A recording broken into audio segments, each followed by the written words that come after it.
So, who's hungry for more football? I am.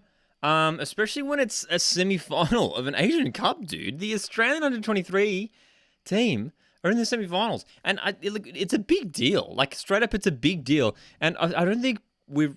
Like, honestly, due to what's going on at the moment with the national team, with the senior national team, it sort of overshadowed this. But what an exciting time to be an Australian football fan, man. It's been a hectic week. It's been a hectic last, 48 hours being an Australian football fan, man, dude. So...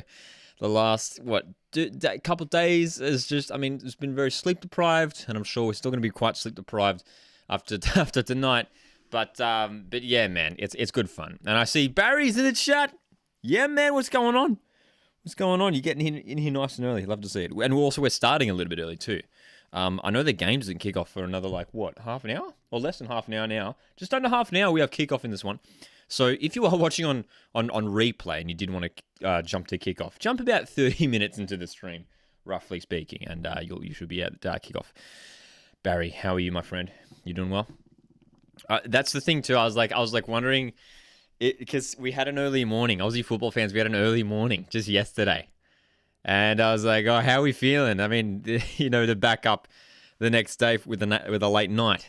I see Shadow Marco in here as well, coming with a prediction. 3-1 Australia. Love it. Barry says 2-0. I think it's... Honestly, the way we've been playing... Look, last game, we did a watch-along for the quarterfinal against Turkmenistan. Got the victory there. Wasn't convincing. It wasn't convincing.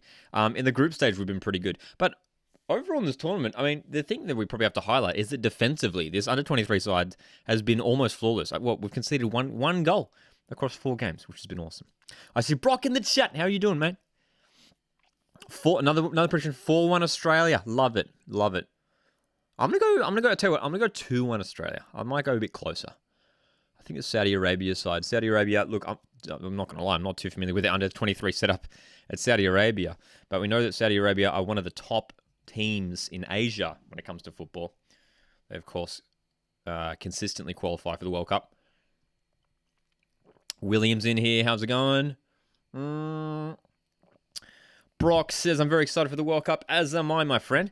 You going to do watch-alongs for some of the World Cup games? Yes, 100%, man. And even more so. I was going to do some content here on the channel around the World Cup, regardless of whether soccer is qualified. But now that Australia, we actually qualified, it's going to be massive, dude. So there is a massive year coming up for the Coast Football YouTube channel, and just for Australian football in general. We've got a really exciting A-League season around the corner. We've got the Australia Cup, of course, which is going to be, is already underway, but the round of 32 is going to get underway with the A-League teams. And even though, of course, you'd imagine the A-League's going to break for the World Cup, it's got to now that Australia's in it. It doesn't stop, dude. There's no break. There's no break for football fans, dude. Because World Cup is on, and we will be doing plenty of content, not just around the Australia games, but around the World Cup in general. And keep an eye on the channel, man. Person 1201 in here says, how good is Saudi Arabia according to Sportsbet?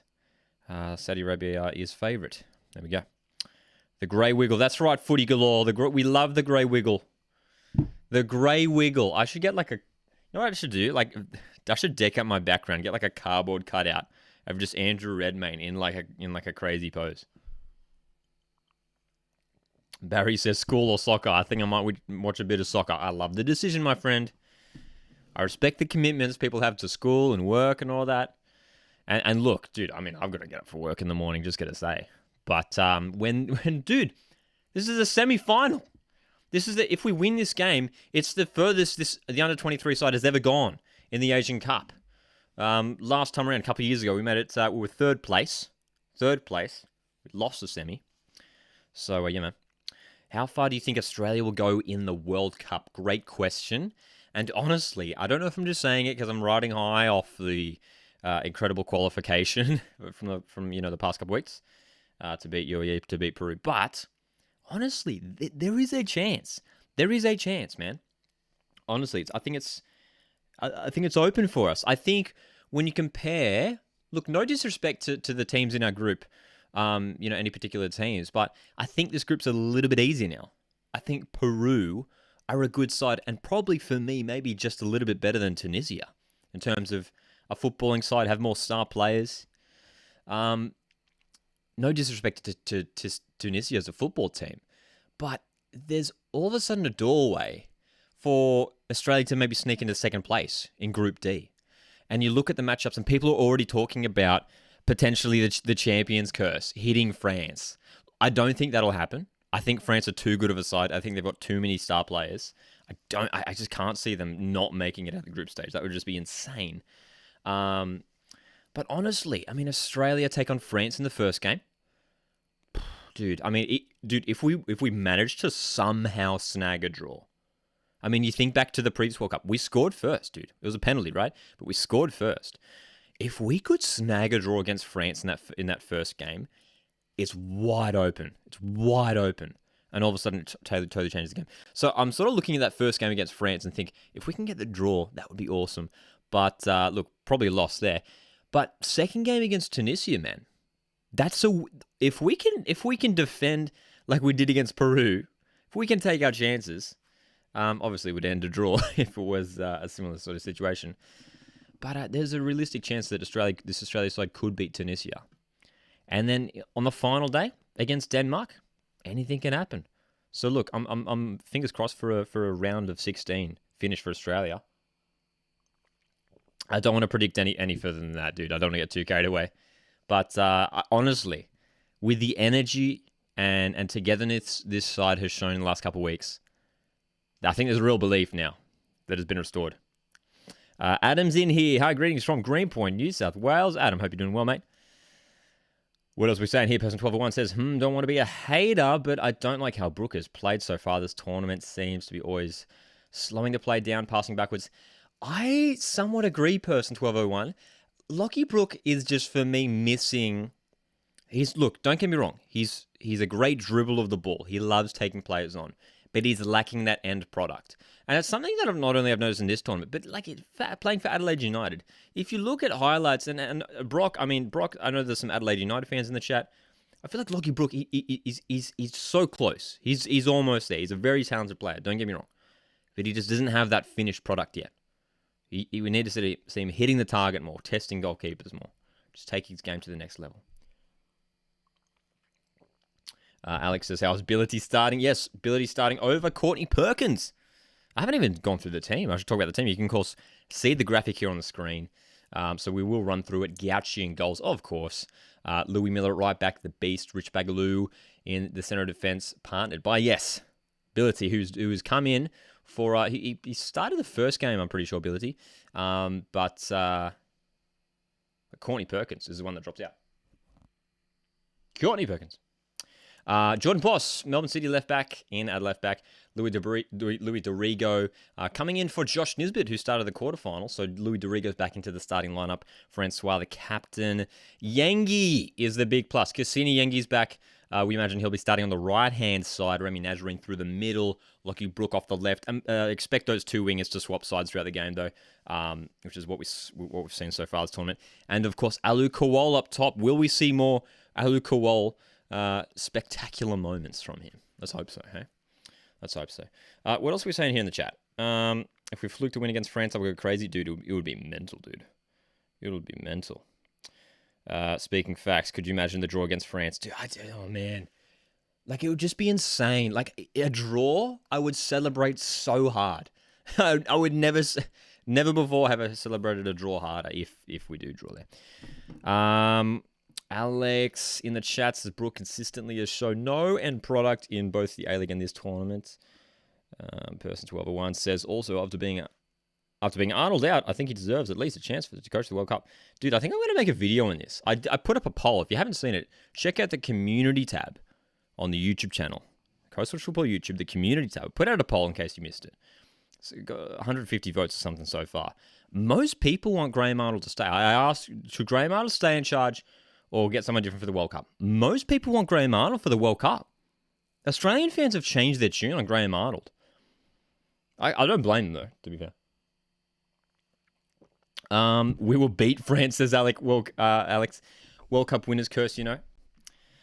Cumdog should have been in the squad. Oh, mate. Hopefully we see Cummings. If Cummings can have a big start to the A-League season, if he can pick up where he left off, he's a great chance for the World Cup squad. Brock says Brooke is lacking. Is lacking. I'm first to admit he needs to bag a few last season. He's close, man. He's close. You know what I mean? Don't get me wrong. He's got potential. He just needs to step it up a bit. Footy Galore in the chat says, I'd love to know what happened if Ryan stayed on.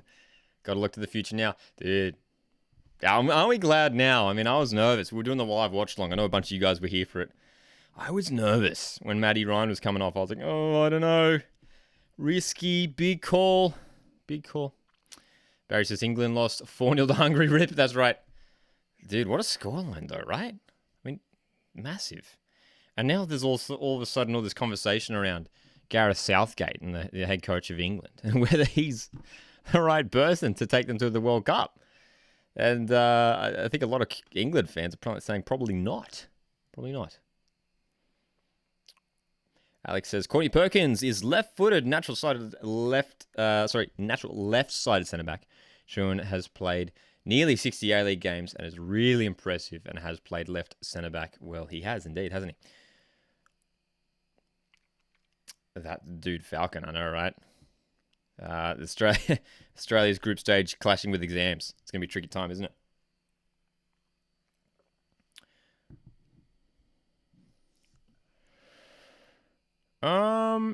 William says, hey, completely off topic, but you see La Liga have filed a complaint with UEFA accusing Man City and PSG of breaking financial fair play rules. I haven't seen that, to be honest.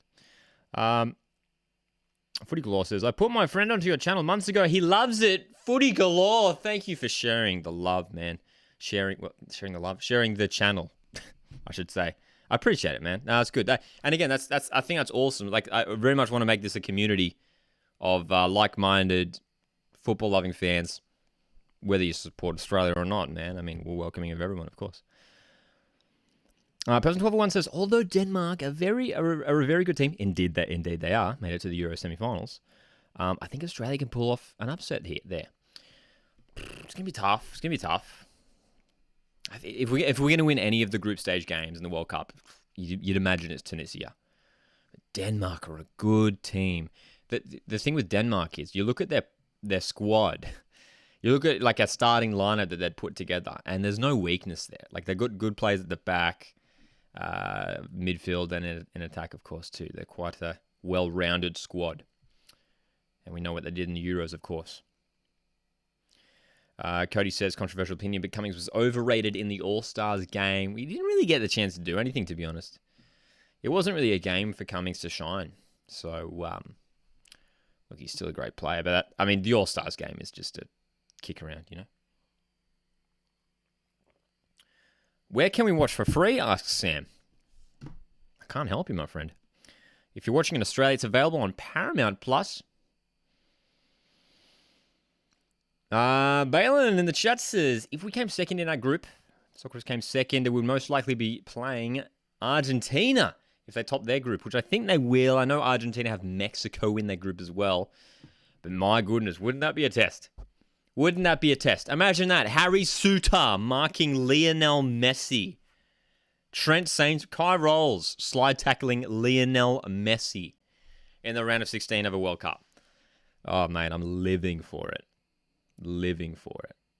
Tunisia can be very underrated. Yeah, oh, dude, of course. That's the thing. In a World Cup, that's the great thing about the World Cup. Anything can happen in any group. Even if it is, a top-ranked team taking on one of the lower-ranked teams. It's so exciting, man. So exciting. Manly fan in the chat. How's it going, Manly fan? Says, nothing better than staying up, doing assessments, and watching some Asian Cup. That's right. And, dude, I better check the time. 10:47. 10:47. All right. We've got our cup of tea here. Give me a shout in the chat. What's your current... and we got any snacks? Let me know what snacks you got running at the moment. Or beverage of choice.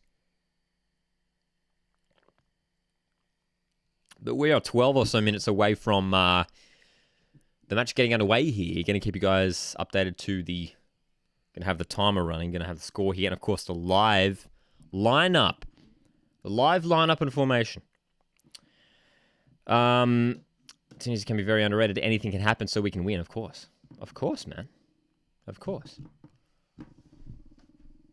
Honestly, though, I keep thinking about that first France game, and imagine if we draw it.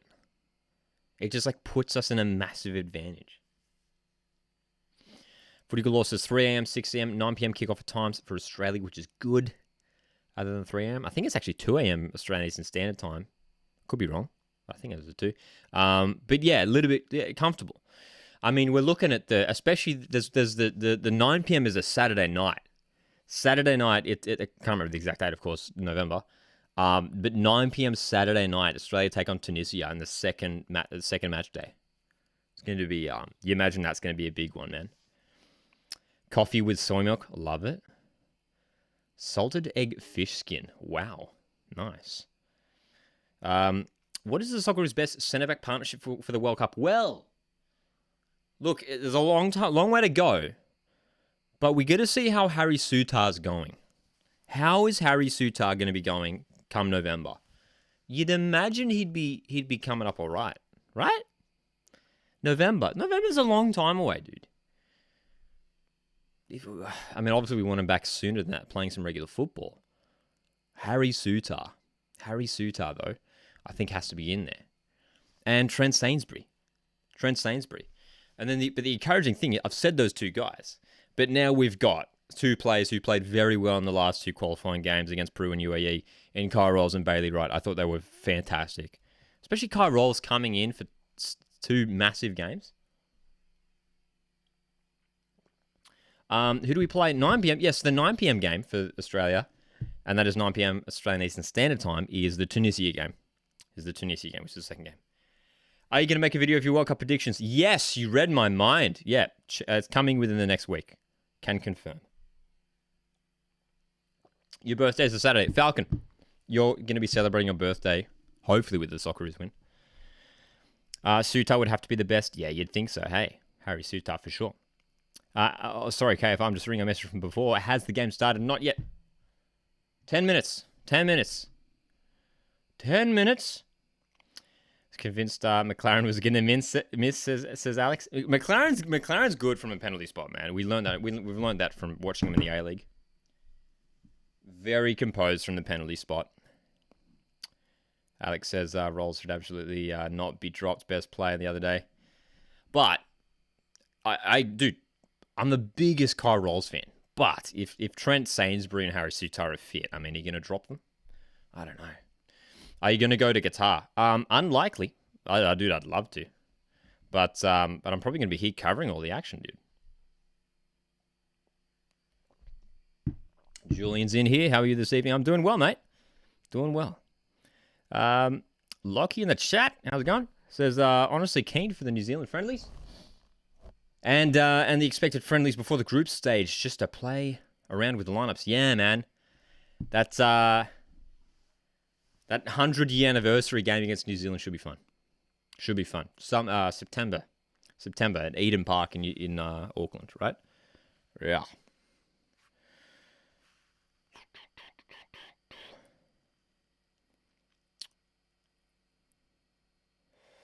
Are all the teams on now for the World Cup? In now for the World Cup? Yes, confirmed. As of this morning, Australia time, Costa Rica defeated New Zealand, in case you missed it. So they were the final team to secure the place. So all 32 teams have been confirmed for the World Cup. Australia in, Costa Rica in, Wales with the other team who jumped in late as well. Yeah, man. Cody says, I like watching your streams of games. Thanks, man. Makes it feel like you're watching with mates. That's the whole idea. I'm so glad you said that, Cody, because that's the whole idea. We want to make it a community here. So glad you guys are tuning in, and I see plenty of regular names here, which is great to see. And if we're about to get underway with the game, of course. But yeah, if you guys enjoy these streams, you want to show your support, you can hit the like button on the stream if you haven't done so already. Good way to show your support.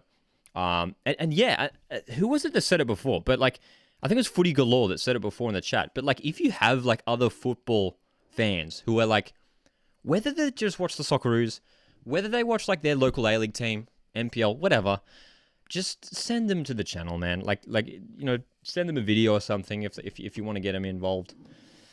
But yeah, man. Marcos deserves a Costa Rica spot. We'd love to see Orenia play in the World Cup. That'd be fun. Julian says, I can't wait for the World Cup. More football to watch. That's right. And in case you missed it before when I said it, plenty of World Cup content here on the channel when it comes around, man. It's going to be fun. It's going to be so much fun. So much fun. So this one available to stream on Paramount Plus if you're viewing in Australia. Paramount Plus. The home of A-League football. Channel 10, rather. Do you think more teams should be allowed into the World Cup? Well, it's happening, isn't it? Isn't it, Big Pappy? I think it's well and truly confirmed for next World Cup, isn't it? Look, I know it's got a lot of criticism.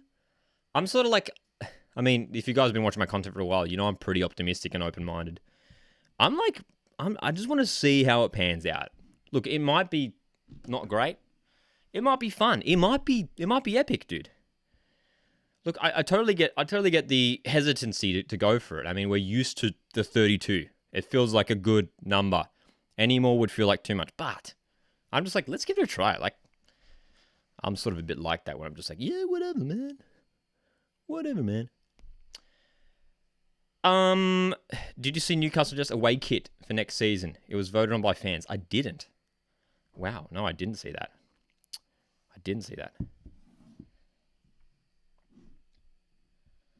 Come on, Australia. Two teams heading out onto the field now. In Uzbekistan, Australia, in their home green and gold. Home green and gold. Love to see it. Weather looks pretty decent over there in Uzbekistan, where it's summertime, I believe. In the Northern Hemisphere, of course. Summertime. All right. So, all the focus now on this semi-final. Australia, Saudi Arabia. Two teams, two of the top sides in Asian football. Powerhouses, if you want to use the term powerhouses, in Australian football. As we're about to go through the anthems. Is the game on 10? Not on 10, Elite Falcon. Only available on Paramount Plus, I believe. Only on Paramount Plus.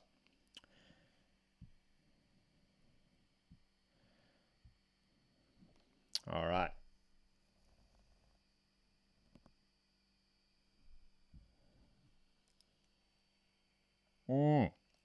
Julian, good question. Doesn't mean A-League will pause for the World Cup. Almost certainly.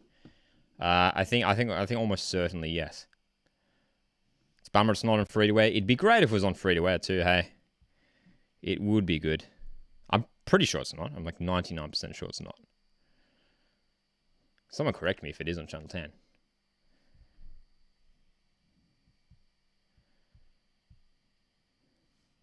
But it is handy now having like all the Australian football stuff and A-League stuff in sort of one thing.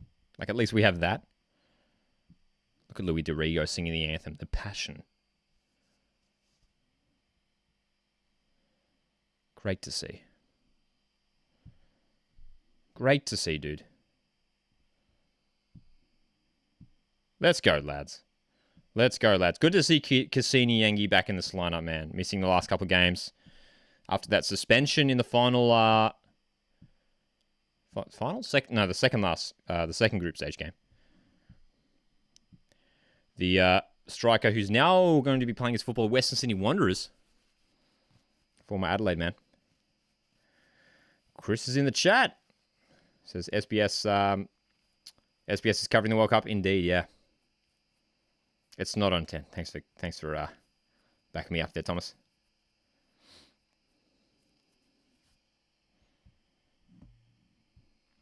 All right.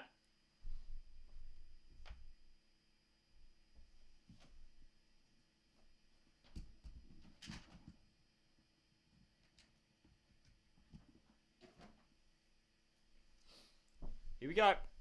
Here we go.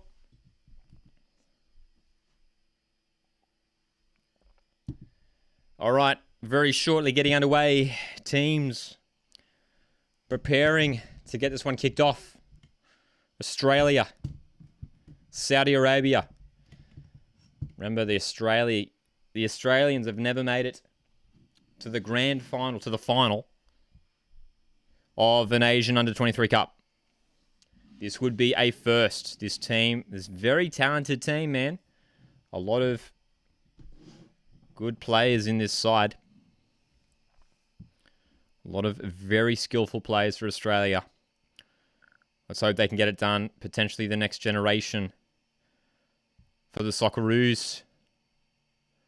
And how many of these players, I don't want to get too carried away, but how many of these players could maybe throw their hand up for a World Cup spot come November? Maybe, potentially.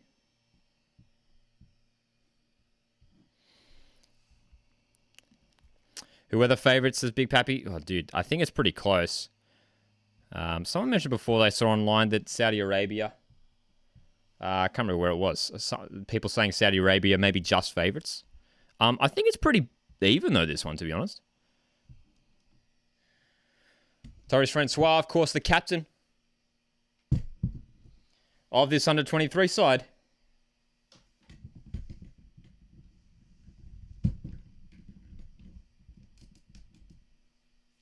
And from what we've seen in the graphics, Saudi Arabia rocking more of a 4-4-2 formation.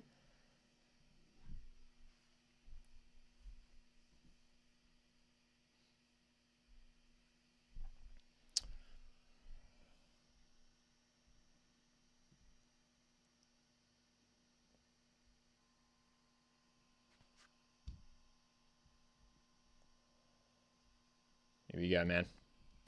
Here we go, lads. Come on, Australia. It's been a busy past 48 hours. But the under-23 lads are about to get underway.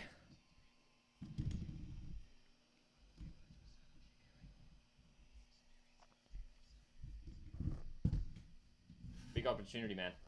This would be massive, man. This would be massive. What a 48 hours it would be for Australian football if this young under-23 side could make it through to this final.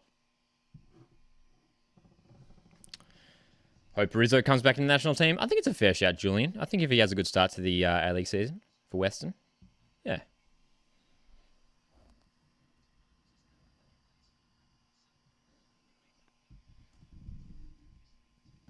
Here we go. Here we go. We're about to get underway.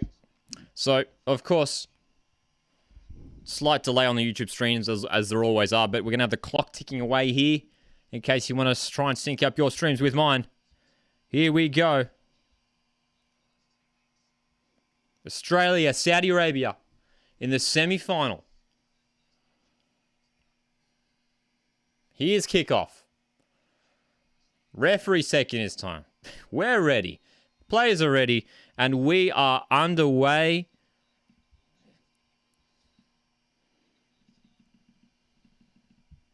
Come on. We need a bright start here. We need a bright start here. We dominated the play. We dominated the game against Turkmenistan. What I want to make sure we do here, though, is capitalize on our chances really early in the game. Get on the front foot. Saudi Arabia in their 4-4-2 formation have the potential to control this game.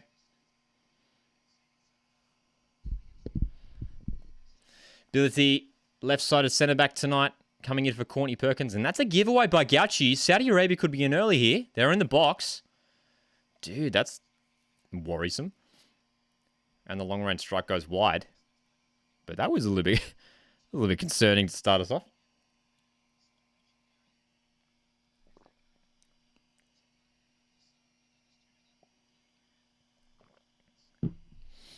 Saudis are faves, we're saying in the chat.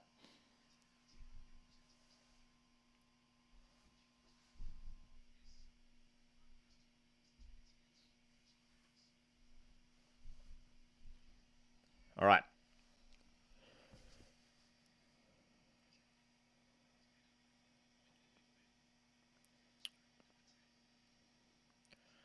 Lads controlling the ball early. Good to see, good to see.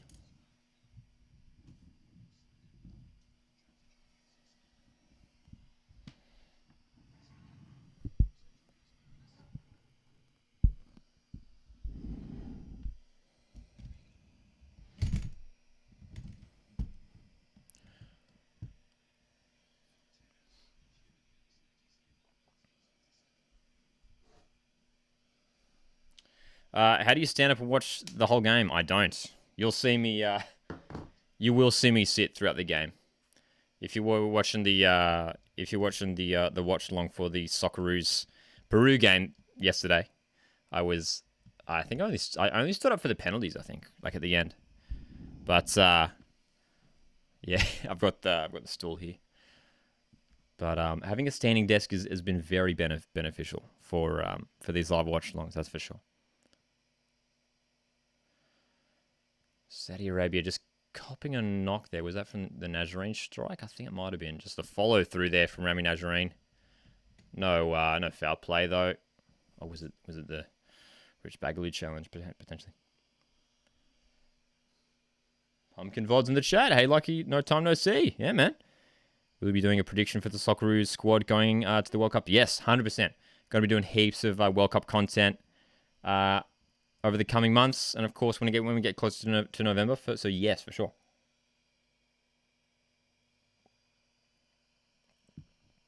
Might be going crazy, but the angle of the camera seems lower than the previous game. I think it is. I think it's definitely a different stadium that compared to the quarterfinal. You have a great setup. Thank you. It's nothing too fancy, but gets the job done. I did, yes. I did, Julian. I did see, what's his name again? Goodness me. Tony Armstrong? Is that his name? Yeah, he was loving it at Federation Square. Come on, it's not rugby. I love that. That's a great comment. You are correct. It is not rugby. We are not watching rugby. Rich Does Craft is in the chat. How's it going?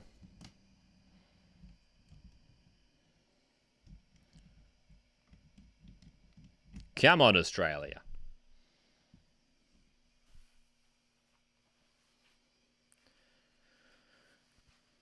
Saw a lot of this in the quarterfinal. Just knocking the ball around the back. I don't mind it. You can see, and it's pretty tight through the middle there. Cassini Yengi sort of playing on the left-hand side. He's Lewis Miller. Come on, Louis. Take him on. I want to see Louis be a bit more adventurous. Because we know he can. Is that ball going to stay in? No. Okay.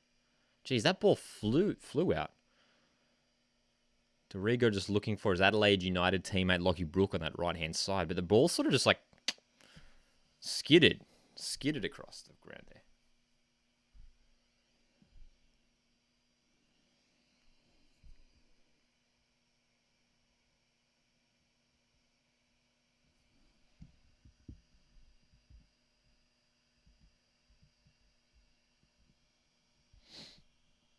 Person says, hopefully Saudi don't sit back as much, allowing Australia to create many more chances. I don't think they will.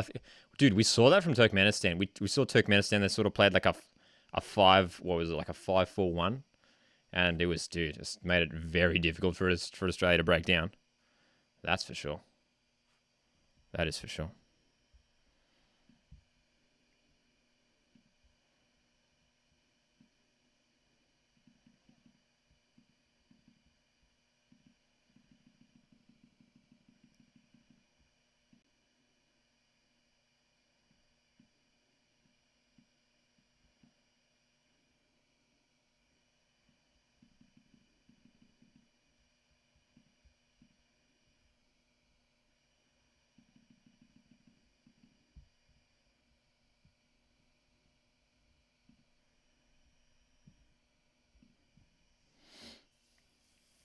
What do you think of Bernardo?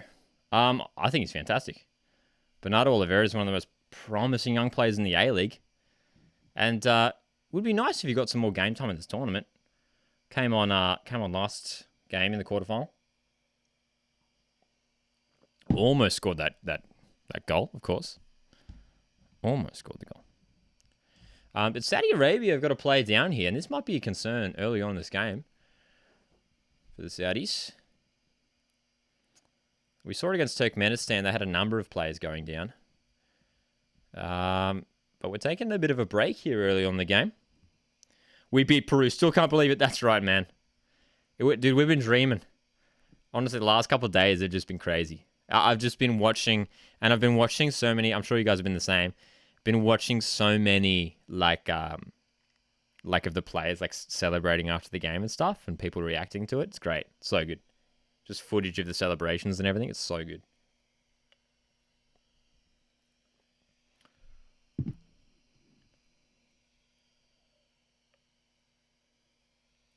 Are there any marquees linked to any A-League clubs? I don't think there's anything concrete yet.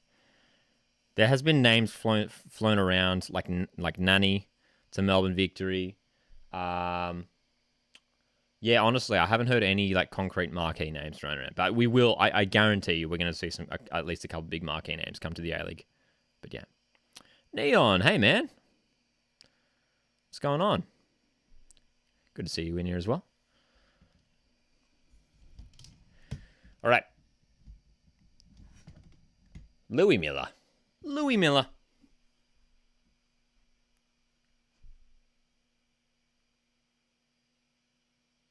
Oh, Kowal could be through here. Ali Kowal. Where's the ball gone? Nazarene. Oh, dude. Australia so close. Early on in this game. That was a nice little passage of play through the middle. Nazarene. I lost the ball for a second there. Alu Kowal played the ball, and there was so many bodies around. And Nazarene just drags that shot wide. Wow, that was close, dude. Very close. Oh, my goodness. Come on, Australia, indeed, Shadow. That's right. And confirming this early substitution for Saudi Arabia within the first 10 minutes. Bit of a blow. Jack in the chat. Where's the game being streamed? Paramount Plus. Viewers in Australia can watch on Paramount Plus. Home of the A-League in Australian football.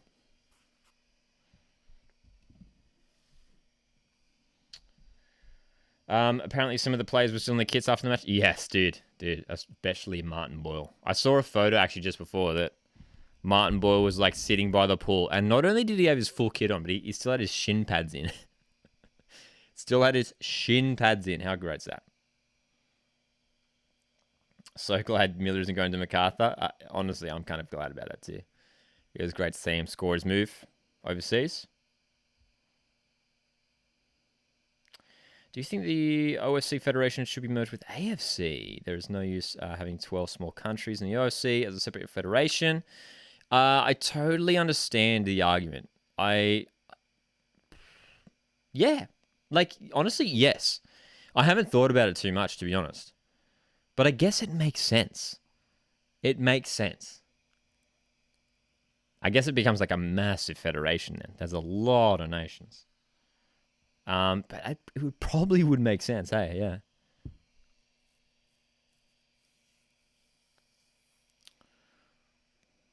Pumpkin says, I wish the Socceroos were the game to watch the future. I'm sure they're catching this one. Wherever they're watching from around the world as the set piece comes in. Chance! Oh! What a chance. Was it Yankee? Off the set piece. Dude, how close was that?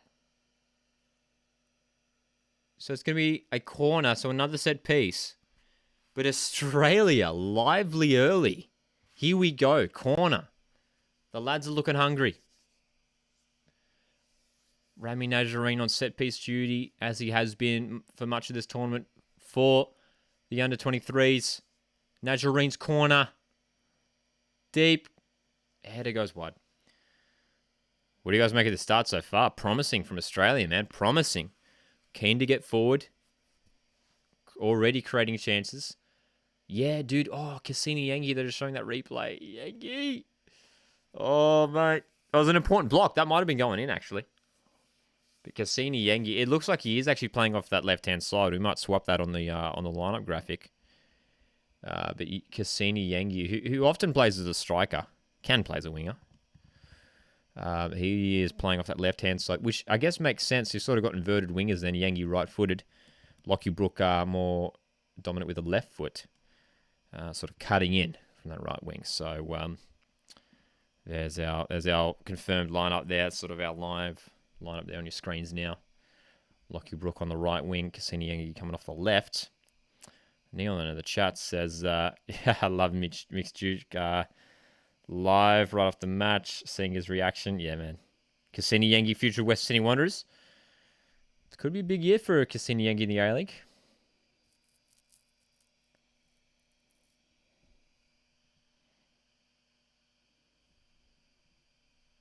Playing well so far, says Chris. Yeah, man.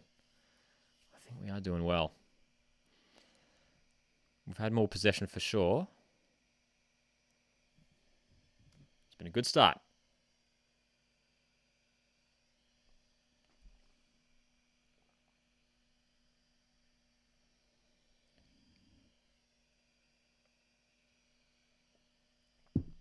Ooh, interesting question, Manly fan. In recent memory, which has been the best final you have watched and the most disappointing and boring final?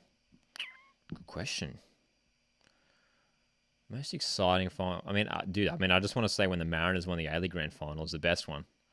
Can I say that one? I mean, that was fun. The most boring final I've seen was probably Perth-Sydney in 2019. We're over in Perth where Sydney won on penalties. That was just, they were just holding out. Both teams were just holding out. Oh, of course. I mean, speaking of Andrew Redmayne, of course, he's the hot topic at the moment. He was the star in that penalty shootout. But honestly, like in terms of boring finals, I thought that was pretty lackluster, that one. Not for Sydney FC, I guess.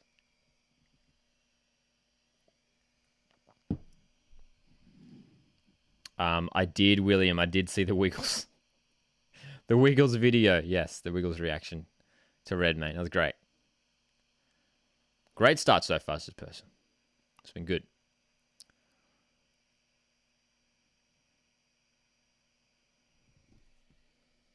So, Saudi Arabia, just with some possession at the moment.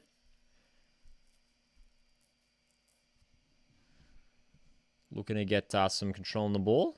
Put the Aussies on the back foot. But you can see this shape that Australia have.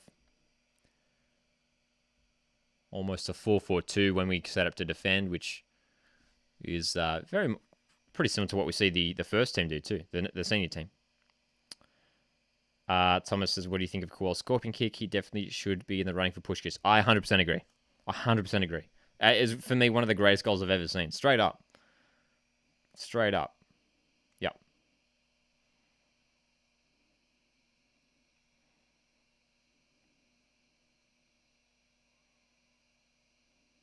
You went to the same school that Redmayne went to. How good. Manly fan says, is that the Sydney Grand Final versus Perth? Wasn't there a disallowed goal for Lafondra that should have stood? Yes. Yep. Optus Stadium 2019. Boys says, swap Brook for Bernardo, and that's our best 11. Big call.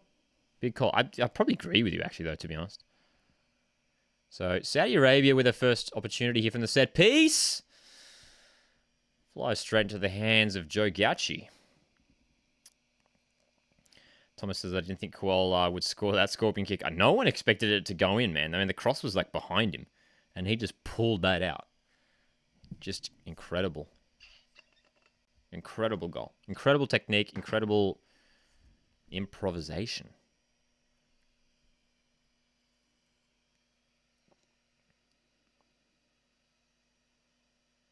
Oh, surely that went out. Yep, Australia throwing here in the opposition half.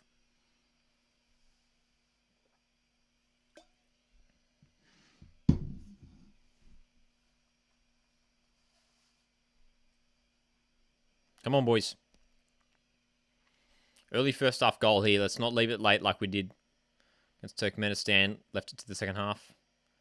Cassini Yengi getting involved here. You can see his drift is already, I mean, I've noticed that already. He's listed on the left wing.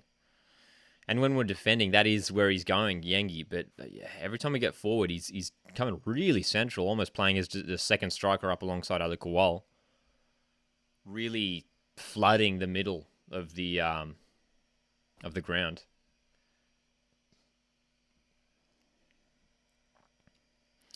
Allowing for Jordan Boss, I guess, to overlap from left back as well. Hey.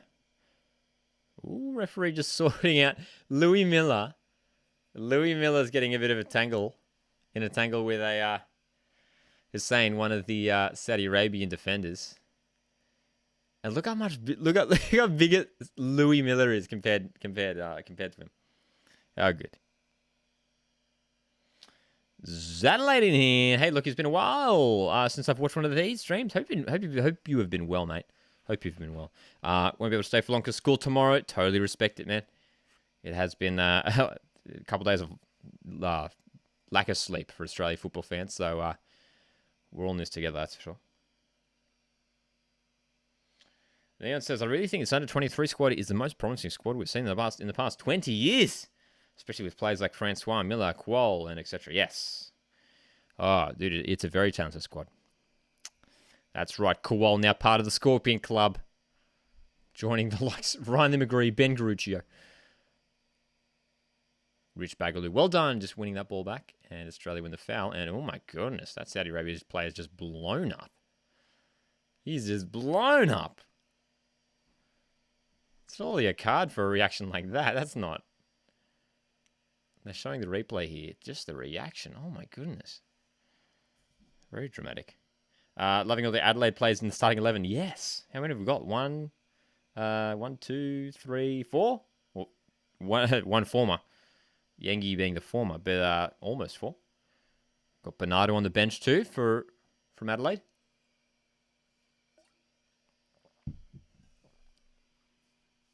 Yeah, man.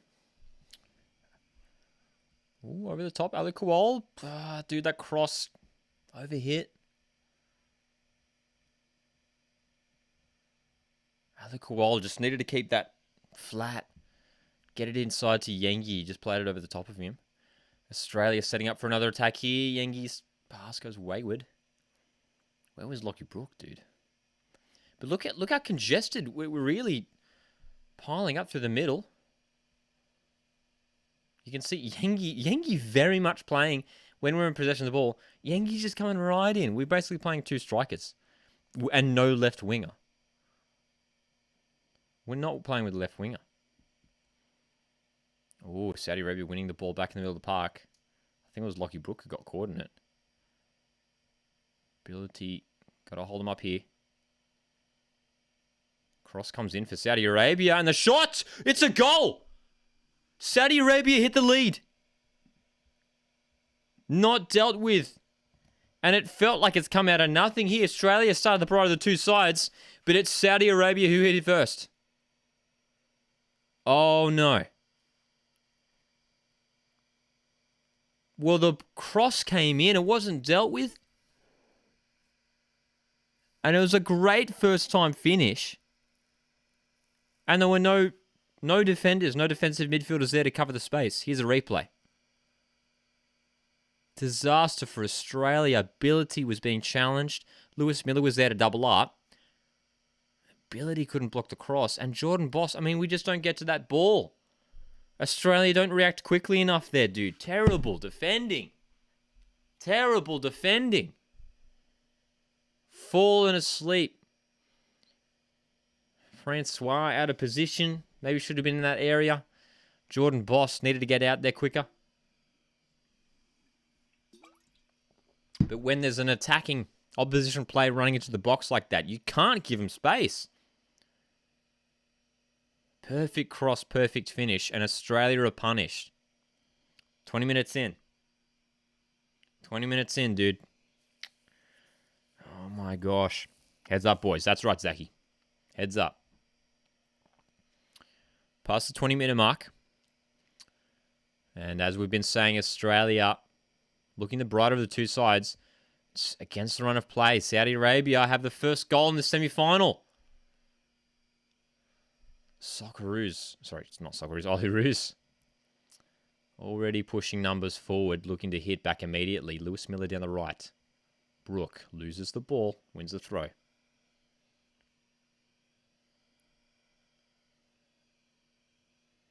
Awful defending, says Chris. Yep. He was just lazy at the back. Come on, man.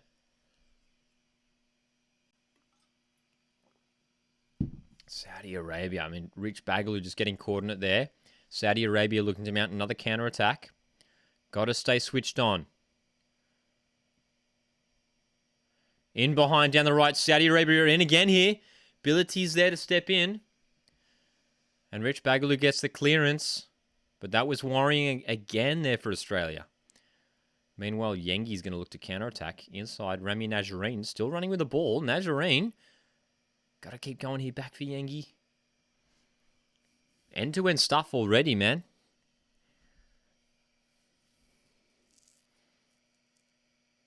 Saudi Arabia clearly looking to utilize that counter-attack. You could see the numbers that flooded forward there. Yeah, man. Person says, first time we are behind in this tournament. Good point. Yeah, you're right. First time we're behind. We haven't conceded. We've only conceded one goal before this.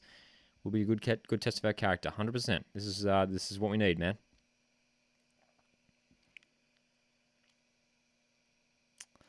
Zach says, yeah, I think Denmark will finish top of the group in the World Cup. Yeah, and Adelaide can get a sneaky second. France for third. It's interesting seeing all the people talking about France dropping out.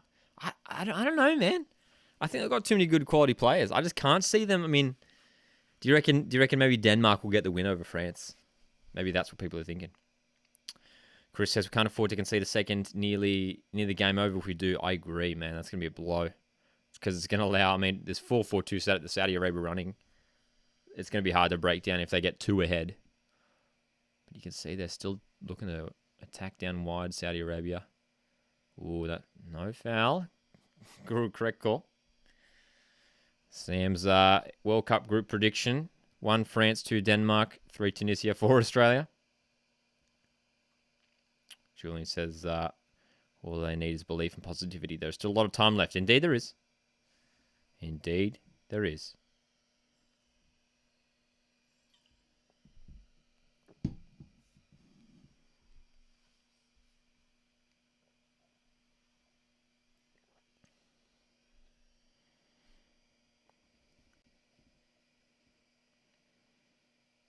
What was that? What was that clearance?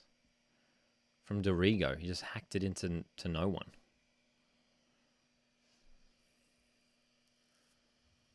Yeah. This is indeed, though, a test of our character. It's well said. We are down. In a semi-final. How do Australia respond? Saudi Arabia looking a little bit better as soon as they scored this goal. Again, down the left-hand side, Lewis Miller, great challenge. Needed to win that, and he did. Crucial challenge. Louis Miller, wow.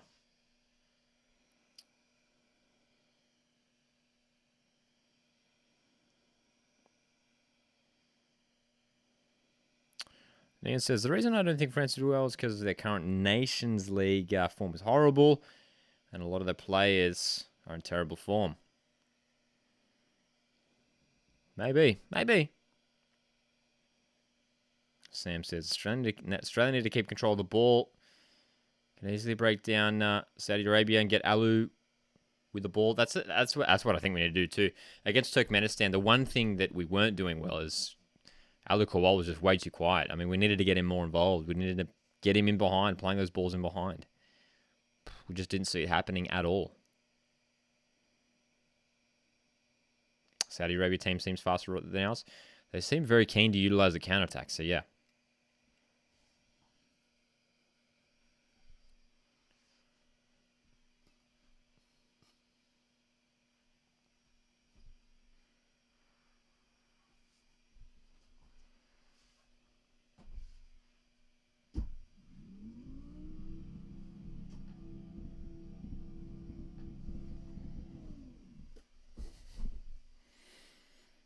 Come on, Australia.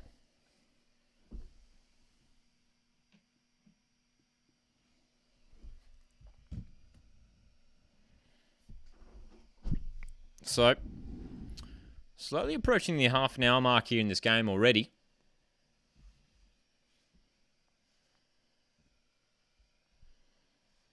Australia still with more possession in the game so far. As we mentioned, Saudi Arabia utilising the counter-attack. Happy to sit back, let Australia have the ball.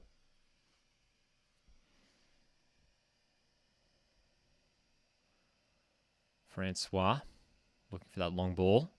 Lewis Miller making that run. Ball pass doesn't work out.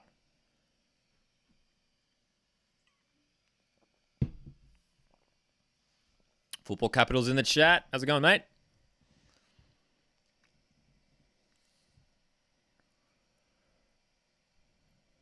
Good pressure there. Good pressure there by Nazarene. And there's another Saudi Arabian player down. He's clutching his wrist. We're gonna have another stoppage here. We've already seen one Saudi Arabia player subbed off due to injury. Are we about to see another one?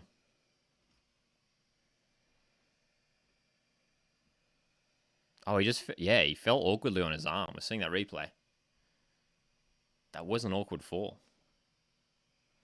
Thomas, in the chat, how's it going? Says, what platform website is it streamed on? If you're watching in Australia, you can watch this one on Paramount Plus.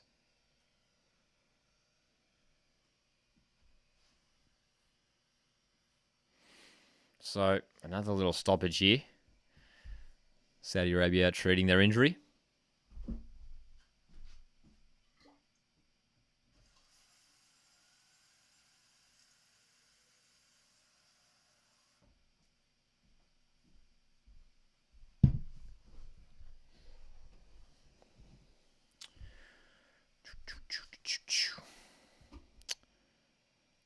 Zach says, really upset about New Zealand getting knocked out. I think they were so robbed. Sam says, same. Would have loved to see New Zealand make it too. Especially after Australia made it, man. I was sort of optimistic. I was like, I reckon New Zealand are going to win it. But, yeah, man, I feel for New Zealand, dude. I was hoping as well that they would have scored a place in the World Cup. But, yeah, it's disappointing.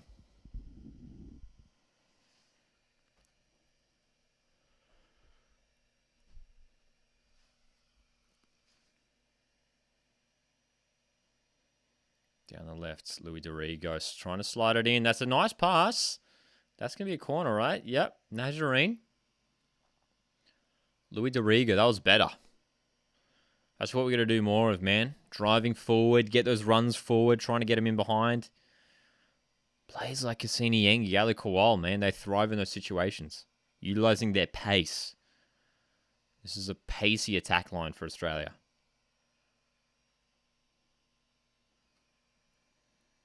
So, corner time for Australia. Again, referee taking his time to chat to players about getting a bit too physical. Corner delivery. Comes away. That was a poor delivery. It's going to come back in. Decent. Teed up. Can we get a hit? Oh, dude, almost fell to Miller. Comes up. Keeper comes a long way. And it's hit. Oh, off the post. Did that hit the post? Oh my God, keeper came way out. Ability's down injured. Saudi Arabia are coming the other way and could be in behind here. Shot goes wide. Australia escape. Oh my goodness me. Drama, dude. Was it Francois with a long-range strike for Australia just a moment ago? It was, and he hit the post. Left foot, what a hit. Oh, what a goal that would have been.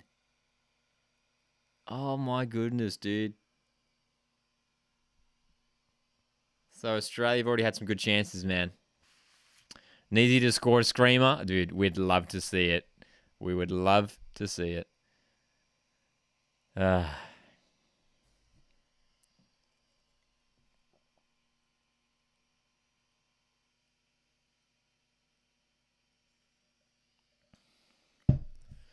So, we've already seen plenty of excitement in this opening half an hour of football. Australia with some good chances, and Tyrese Francois, the captain for Australia, hitting the woodwork there. Where to watch? If you're in Australia, you can watch on Paramount Plus. We have been so close. Yes, indeed, person. We have indeed. Julian says, for me, Australian football has been amazing in the past few weeks. West United win the grand final. Australia qualifying for the World Cup. Can't wait to see Manchester United in Melbourne. Exciting times ahead, indeed. Indeed. So, ability now down for Australia. There's been a number of injuries for both teams so far. Cameron's in the chat. How the Oilers going, how they're playing well or not. Doing all right. We're actually doing all right. We've probably been better of the two sides so far. But it is Saudi Arabia who do have the lead, 1-0. As they're just checking the concussion test here for Hussein Bility.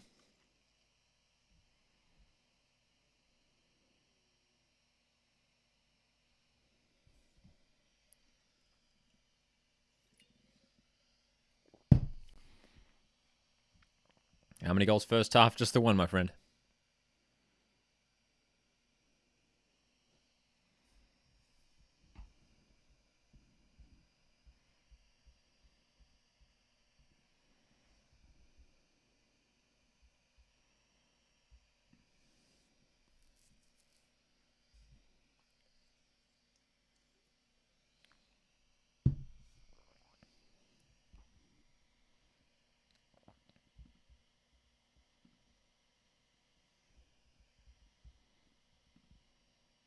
So, I think we're good to get underway now.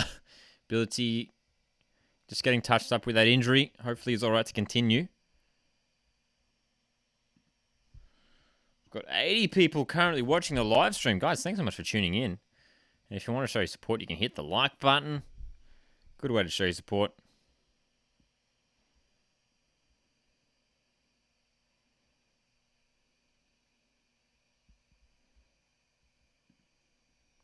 All right. So Australia have gotten into some good positions. We're going to make it pay. Got to create some good chances. Jordan Boss winning the throw-in down the left.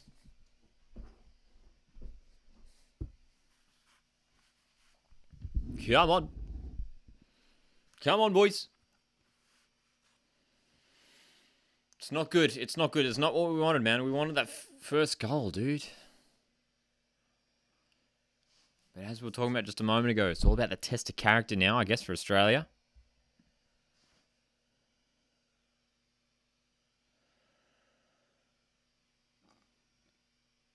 Sam says it's too overwhelming with how many international and club games that we're going to be played here since COVID. It's been very busy, hasn't it? Yeah, Cameron. Yeah, only the second goal of Australia that Australia have conceded this tournament so far. Only the second goal.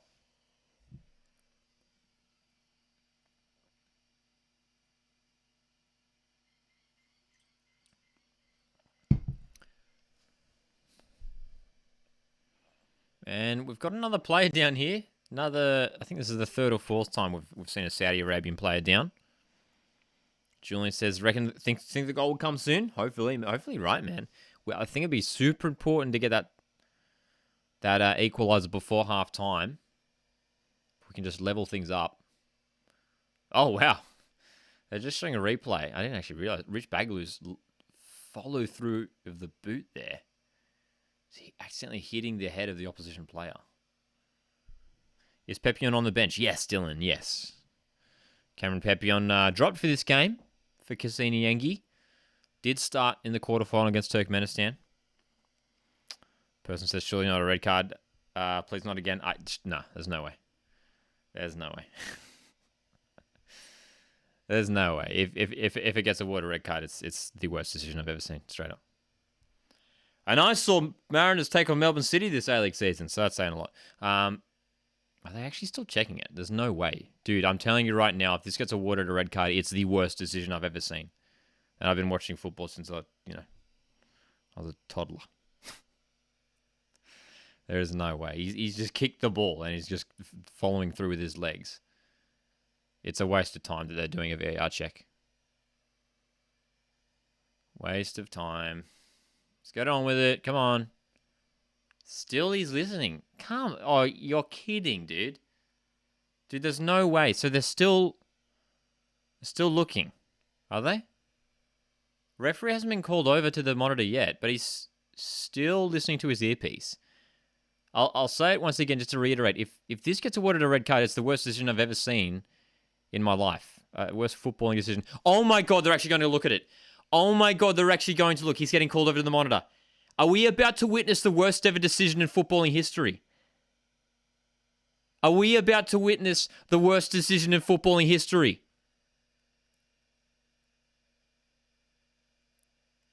So a boot accidentally hits the player in the stomach.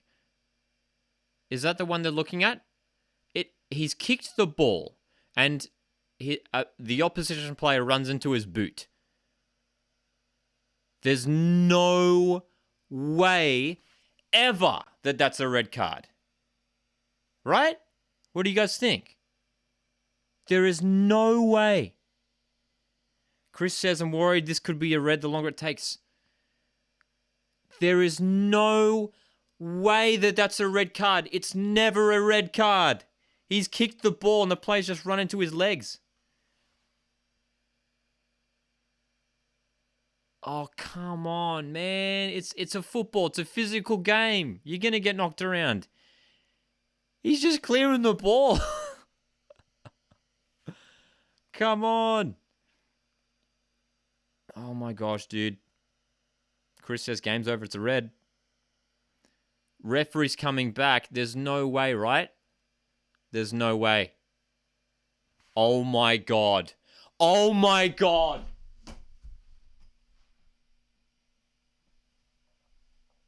Insane.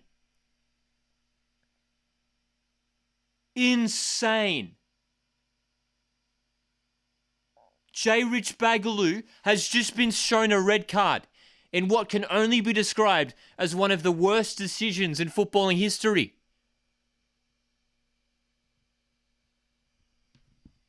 What? Chat can't believe it. Are you kidding? We are down. That's right. Red card, red card. That is inconceivable. Oh my goodness. What game are we watching? What is this, football? What game are we watching, dude?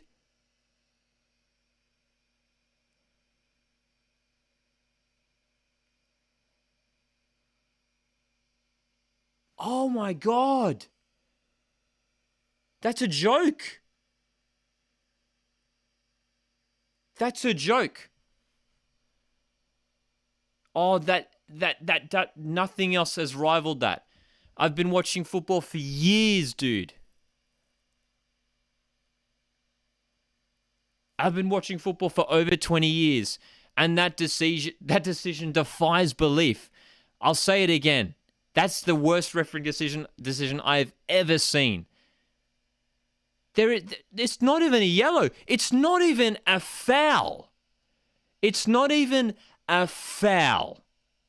And they've pulled a red card out of it. Oh, dude, it's a joke. It's an absolute joke. I'm sorry. That's ridiculous. They're showing the replay again. I'm sorry. That's a joke. That's pathetic. That's a pathetic excuse, man. Pathetic excuse. And you know what now? It's going to cost Australia big time in this semi-final. It's going to cost Australia big time. Cassini Yangi's being subbed off. Courtney Perkins is coming onto the field. Massive blow for Australia, dude. Massive blow for Australia. Hard done by. Zach says, Meaty going to get so mad about this. FIFA, get rid of him, says Thomas. Meaty's going to be outraged, says Thomas. Ref is so bad, says Julian.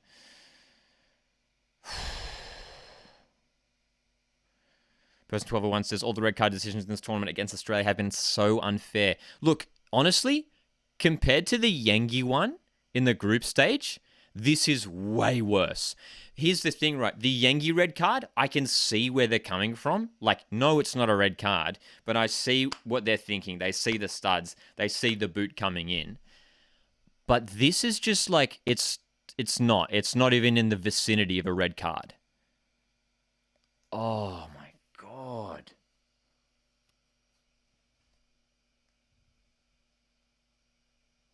It's not that we're Australian fans and we're frustrated by the decision. It's we're fans of football and we've seen injustice performed on the field. You know?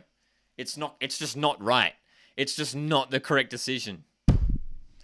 It's not the correct decision, and it never was, and it never will be.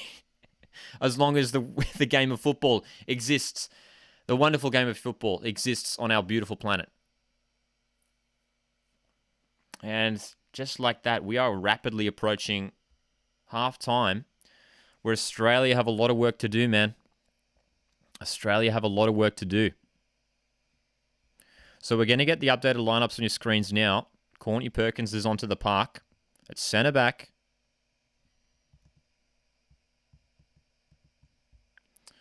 And Australia having to reshuffle here, but we have to adapt now, man. We have to adapt.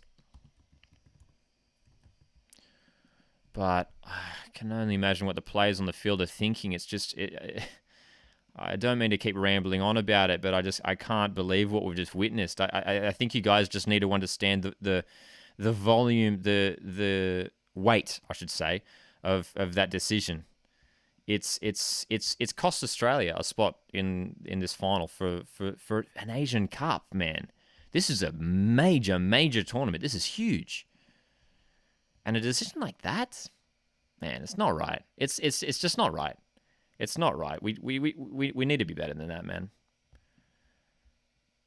Man, we talk about, I know a lot of you guys in this watch-along, we watch a lot of the A-League stuff and, like, you know, referees' criticism and everything. I mean, I'll just say it right now. That's on another level. That decision's on another level, dude. That's just, I mean, it's just not even remotely, you know.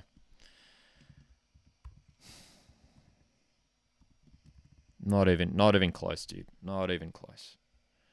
So we're going to get the updated lineups on your screens in a sec. But Courtney Perkins is on. He did start in the quarterfinal against Turkmenistan. But it will mean that Najjarine, I think he looks like he's playing on that left wing, Remy Najjarine, which is unfortunate, man. Dude, Australia we're looking so promising. So promising. To start off this game. Down a goal and now down a man. There is a mountain to climb. And you can see already Saudi Arabia just controlling possession. Controlling the ball. So there is our updated lineups on the screen now. Neon says the global VAR system and the refereeing system has to be investigated because of how poor they both are. I mean, we've seen plenty of questionable decisions even in recent days, man.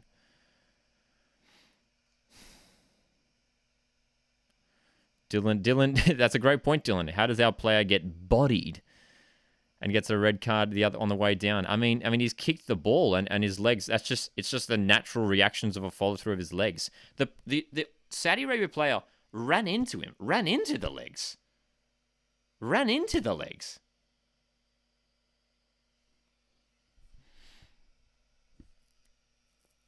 We're into injury time where there's going to be 5 minutes. 5 minutes, which isn't surprising.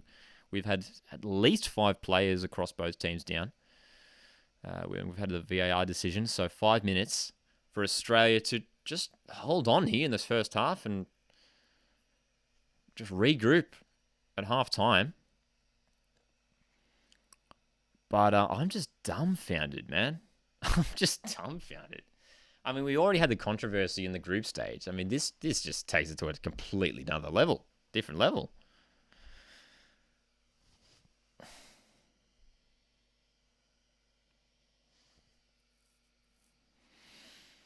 Oh, my goodness.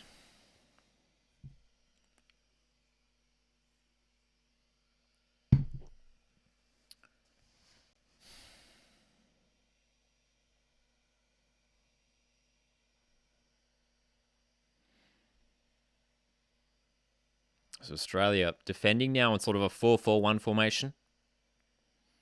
It's going to be asking a lot more of Kowal, who'll be playing centrally up the top by himself. Doesn't have his partner to defend alongside him. Now I wonder what Trevor Morgan, the Australian coach here for the under-23s, does at half-time. Does he make any other changes? Had to bring on Courtney Perkins to cover the space left by Jay Bagaloo at the back. Wow. Not enough weak picks.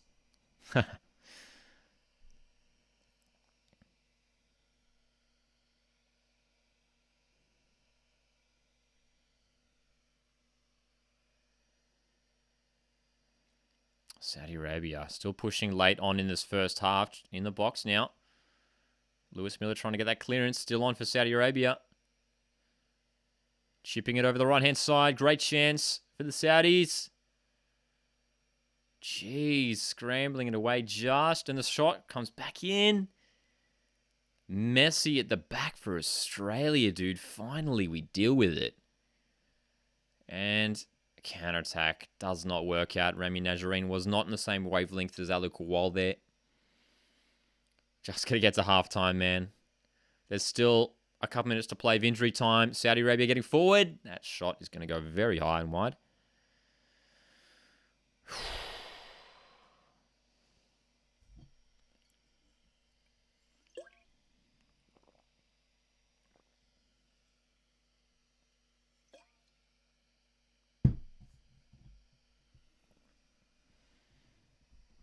2 minutes left of injury time.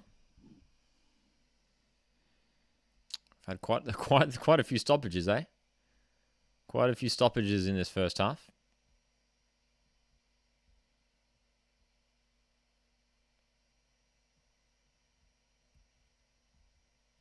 Mate, who we got on the bench? Pepion to come on, another attacker.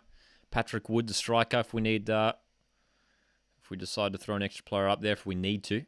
I think, well, we will need to. That's the thing. The scoreline, Saudi Arabia are happy with the scoreline, very happy with the situation. They're going to be happy to sit back. There's going to be an opportunity. We are going to see Australia push late on. I think we will see the likes of Patrick Wood. You know, Bernardo Oliveira, another option in attack as well, out wide. Those guys could come to the park and lay it on in that second half, where we would really need to chase the game. If we could try and snatch an equaliser. Set pieces are going to be crucial as well in the second half. J. Rich Bagel, obviously a blow to lose him, especially with set pieces due to his height. So we've lost that as well. Tallest player on the park, J. Rich Bagel.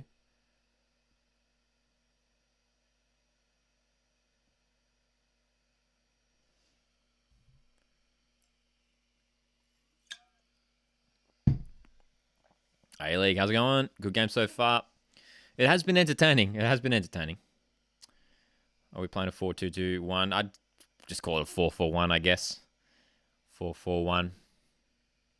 But very much those three attackers have a lot of work to do. The two wide players and Kual through the middle. So, look, I wouldn't be surprised if maybe we see a sub. Maybe not at halftime, but maybe just soon after halftime. Bernardo Oliveira. Oh, shot. Joe Gauchi's able to save that one, and that's going to be half-time. After what has been an incredibly dramatic and controversial first half here in Uzbekistan. Australia 0, Saudi Arabia 1. J. Rich Bagaloo for Australia, the central defender, sent off a controversial red card decision. I mean, when they were initially looking at it, I thought, there's no chance. There's no chance. Don't worry about it, guys. There's no chance. And then they did look at it. The referee's called over to the monitor and made his decision. And it seems like 99% of people in the chat thought that the decision was the incorrect one. Oh, my goodness. All good, Zaki. Thanks for tuning in, mate.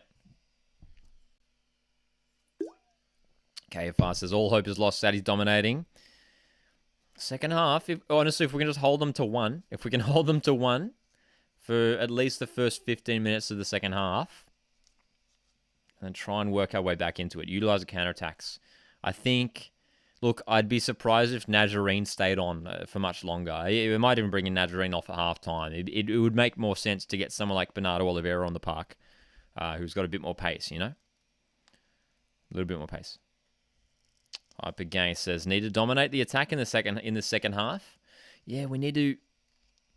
It's going to be difficult. I mean, that's the thing, right? Like, we were doing that already. Like, before that red card, we were absolutely dominating. I mean, yes, Saudi Arabia were looking dangerous on the counterattack, but we had more possession, man. I mean, they're showing the broadcast stats now. Possession stats certainly bounced out after that red card, though, 48 to 52%. 5 shots for Australia, none on target. 8 shots for Saudi Arabia, 2 on target. So after that red card, it absolutely bounced out. Alex says, Truman or Courtney Perkins would have stopped that goal. Cross should have never come in. The defense needed to deal with it better too, hey? We need Miller to show something forward. He can be the key. Yeah, I mean, Lewis Miller's one of those players with X factor, as is Jordan Boss, the other fullback, who love getting forward, taking players on, and have a decent delivery too. So, look, when we have those chances, Australia just got to be really smart with their chances. Just got to know when to take those chances, you know? DS says, it's a yellow in my opinion, not red, but sure, it's a foul. I mean, look, when you look at it, so they'll show the replay. I mean, if you guys have seen the replay, J. Rich Bagley, I mean, he kicks the ball, and obviously when you kick a ball, your boot swings up. Let's just talk about the anatomy for a second of a footballer, right? When you kick a ball, if I get my little demonstration here, here we go. So J. Rich Bagaloo with the ball. This is a bit of a welcome to Coastwatch Football tutorials, how to play soccer. He's kicking the ball, right? And when you kick a ball, you got that follow through, right? You got that, and his legs gone up, and while his I should talk to the microphone. And while his legs in the air, the players come and it's hit the stomach of the player, right? The stomach. I think that's initially because on the replay they were like pausing that, and they were looking at that, and I was like, there's no way that's like even a card. I mean, it's just he's just hit his stomach. You know, that happens. There is the follow through, and then from because he goes for it's a pretty heavy motion, the big kick. His other leg comes up in sort of a swinging motion, and just accidentally, just ever so slightly clips the head of the player. But are you really going to call that for a red card? I mean, if we're calling that for a red card, I mean, anytime you touch a player in the head, there'd be 10 players, 10 red cards a match, you know? I mean, it's a physical game. It's a physical game, football, dude. So are we as football fans now, the assumption now, if those decisions are going to be the norm, which, look, maybe the rules have changed, and they are, then we're going to be seeing 5, 6, 7 red cards a game. That's just going to be the way it is, you know? So, yeah. My goodness, man. My goodness. Alex says, "Do not like that red call." Thomas says, "Fair red car call. It was a kick out." Thomas, I'd love to hear what do you think? Was it the second leg? Was it the head? Follow through was to the head. I don't know, man. Don't get me wrong. There was obviously contact with their head there. But, I mean, enough to award a red card? I mean, and it's just the players run into the kicking motion of the player.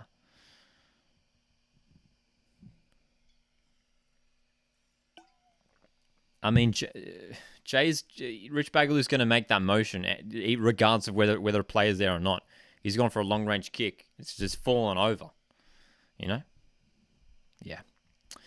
Hypergang says, "How do you reckon Socceroos will go in the World Cup group stage?" We're talking about it pre-game, and we'd love to hear what you guys think. But there's an expectation now, or just like a little bit of optimism that maybe Australia could actually do a decent job in this World Cup. You know, against Tunisia, there's a chance that we could win. Denmark, tough opposition. Some people have been talking about France and suggesting that maybe France are going to suffer the championship curse, the champions curse, and potentially not go through to the knockout stage. If that happens, then the door's wide open for Australia. So, yeah, man.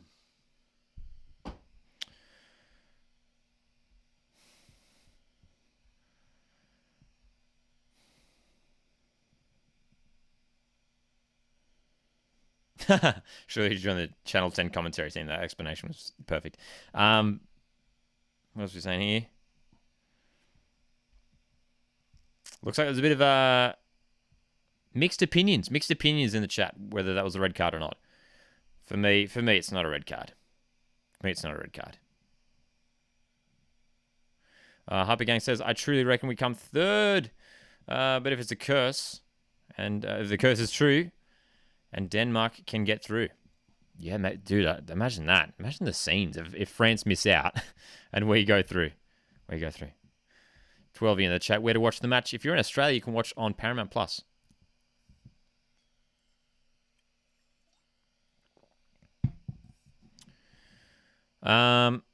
He's just, Hypergang suggesting the scorelines for Australia: 1-1 against France, 2-0 against Tunisia, 3-1 against Denmark. Those results would be incredible.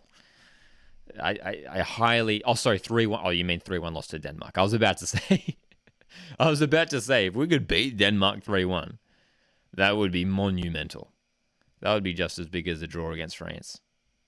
But yeah, honestly, I mean, if we snag a draw against France, then it boosts our chances of getting through to the round of 16 massively. Massively. Yeah. And then Tunisia is the one I think Australian fans are looking at potentially as the one we could win. As the one we could win. Because Denmark, good side as well,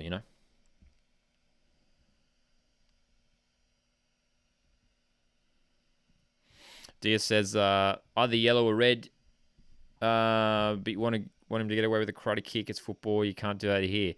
I don't know if I'd go too far as say that, dude. I mean, it's not... He was absolutely not hitting out at malice. I mean, he's gone through a kicking motion. He's gone through his kicking motion, and the players run into it to apply pressure. The players just ran into his kicking motion. That's my take on it, at least. Hello from Uzbekistan. Let's go Australia. We'll meet in the final.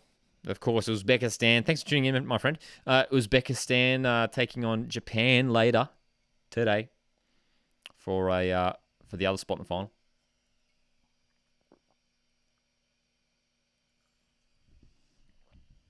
Chris says it would take a draw against France. I think so, man. I think so.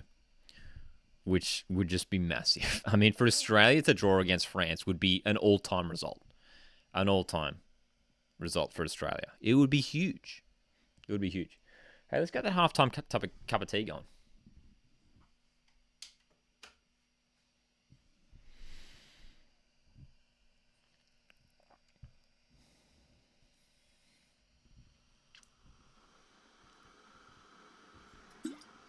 I would be an absolute clown if I got called onto the Channel 10 commentary team. Oh, dude, we love Archie Thompson, though. What a meme. What a guy. Archie Thompson.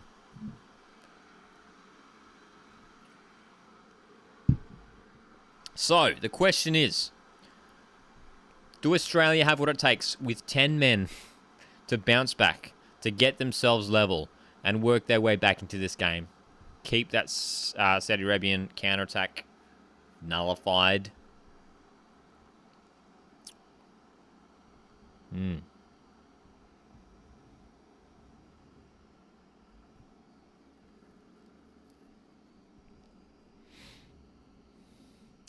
All good, Manly fans. Thanks for tuning in, my friend. Enjoy the rest of your night.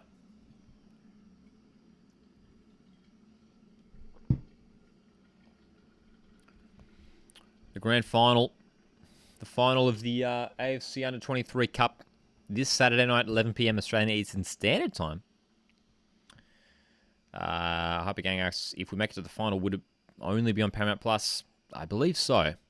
Unless Channel 10 somehow make a shift. Which, if Australia get through, they might.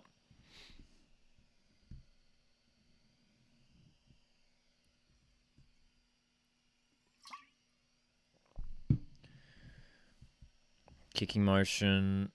You already kicked the ball, then continue the kicking motion to kick the poor lad in the stomach. If you, I disagree with that take. If you look at the replay, he's kicked the ball. He's kicked the ball up, and as we know, when you kick a ball, your leg goes up, and the players just run into his leg that's already up. So there's no way that could be that could be a foul. You can't just run into someone's leg. Brenton Speed is a meme, but I'm actually a big Brenton Speed fan. He does comment. Yeah, he commentates a lot of AFL and NRL. Still working at Fox. Brenton Speed. I know Brenton Speed cops a lot of flack among like the Australian sporting scene. I actually think he's alright. I think he's alright. Plenty of iconic commentary deliveries from Brenton Speed. Probably his most iconic one, the Riley McGree scorpion kick, of course. Yeah. Chris, it's going to be tough. Sadie looked more dangerous since that red as expected. Yeah, I mean, they were able just to control the ball, obviously. You got that one-man advantage is massive, man. Massive.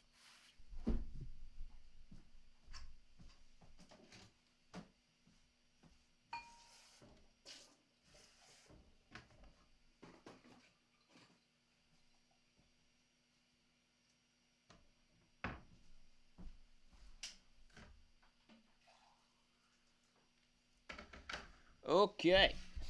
Second half, not too far away here. Coastwood Football, where we do plenty of Australian football content, live watch-alongs, previews, reviews, news, all of that. All of the banter. So if you haven't subscribed, consider doing so if you want to stick around for all that business. Robbie Slater's useless, says Alex. I love how you just randomly brought up Robbie Slater. I wonder what he's up to these days, Robbie Slater. I haven't seen him for ages. On a television screen, I mean. Not in person. I've never met Robbie Slater. He made A-League commentary sound so exciting. It sounded like Brenton was into it. That's the thing too. He was always super hyped, hey? Super hyped. Do you think the red will be fought and revoked, so no suspension? Well, I mean, depends if we go through. Obviously, it only matters if we end up winning this game. I'm not sure how that process would work in this tournament if we can appeal a red card. I get the sense that we can't. So look, it's a blow. It's a blow. As the teams return to the field for the second half. We've got some halftime snacks here. Drop in the chat. What's your halftime snacks? We got some. We're out of pods now. We are now out of the Mars pods, but we do have peanut M&Ms. So late night snacks. We will have the third place match if we lose. Oh my goodness! Thanks so much for reminding me. Wow. I don't think we will appeal it. And honestly, if we do, I don't have much faith that it'll get rescinded. You know. All right.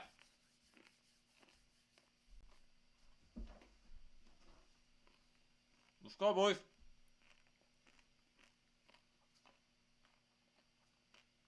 My stool spins around. There's things we do at halftime to entertain ourselves. The teams are out in the park, though. Any subs of yet? Any subs? I don't think there's been any subs yet. But keep an eye on the Australian bench for the first 10-15 minutes. I reckon we'll see some players getting ready. Keep an eye out for Bernardo Oliveira, the Adelaide winger who could come on. Patrick Wood, Sydney FC striker. Cameron Pepillon. Plays his football at Brighton Hove and Albion, I'm pretty sure. Some attacking players who could come on to provide a spark, fresh legs. We're going to need it. Alec Kowal's playing by himself up top. Here we go. About to get underway in the second half. Time is underway. Here we go. Really feel for Cassini Yengi, who was brought off. Kind of surprised Cassini Yengi was brought off, actually. Would have thought maybe Nazarene would have got the hook.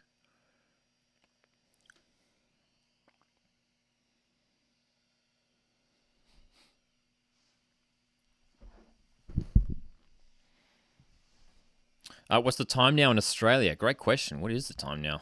It's 12:07 a.m. We are into the a.m.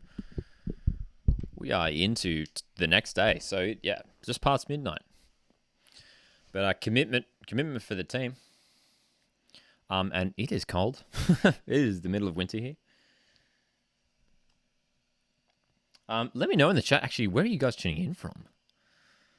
Where are you guys tuning in from? Neons are having caramel oat bake bars. That sounds pretty cool.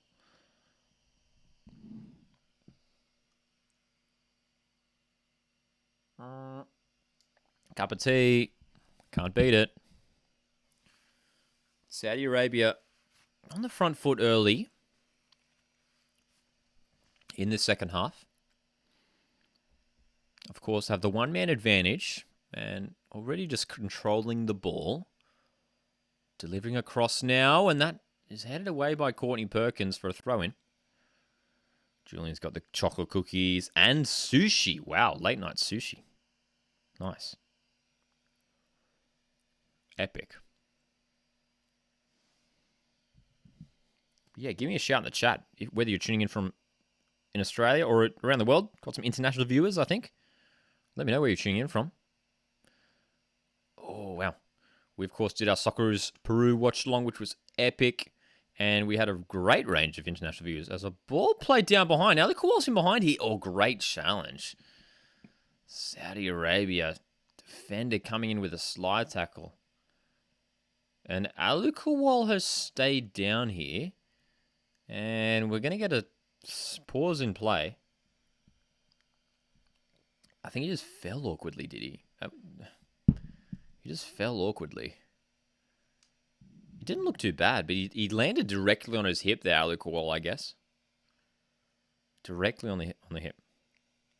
Here from Greater Western Sydney, nice. Adelaide, Alex tuning in from Adelaide.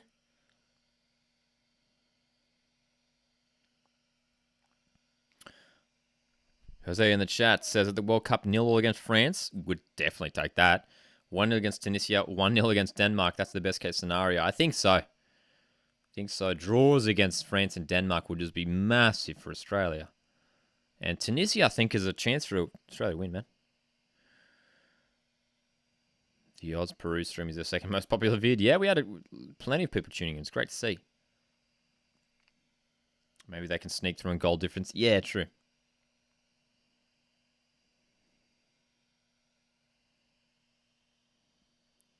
That's right. From the mighty Central Coast. Love it, Chris. Most beautiful place on planet Earth. Lucas tuning in from Brisbane. Lovely, man. Hope the weather's all right up there in Brisbane. I imagine probably not as cold as it is down here. Julian tuning in from Geelong. Nice. Balin also from the Central Coast. Love it. Represent. Of course, the Mariners. You can see in the background here behind me, the Mariners away kit from the recent A-League season. Hanging up on the rack there. Big Pappy tuning in from North Queensland. North Queensland.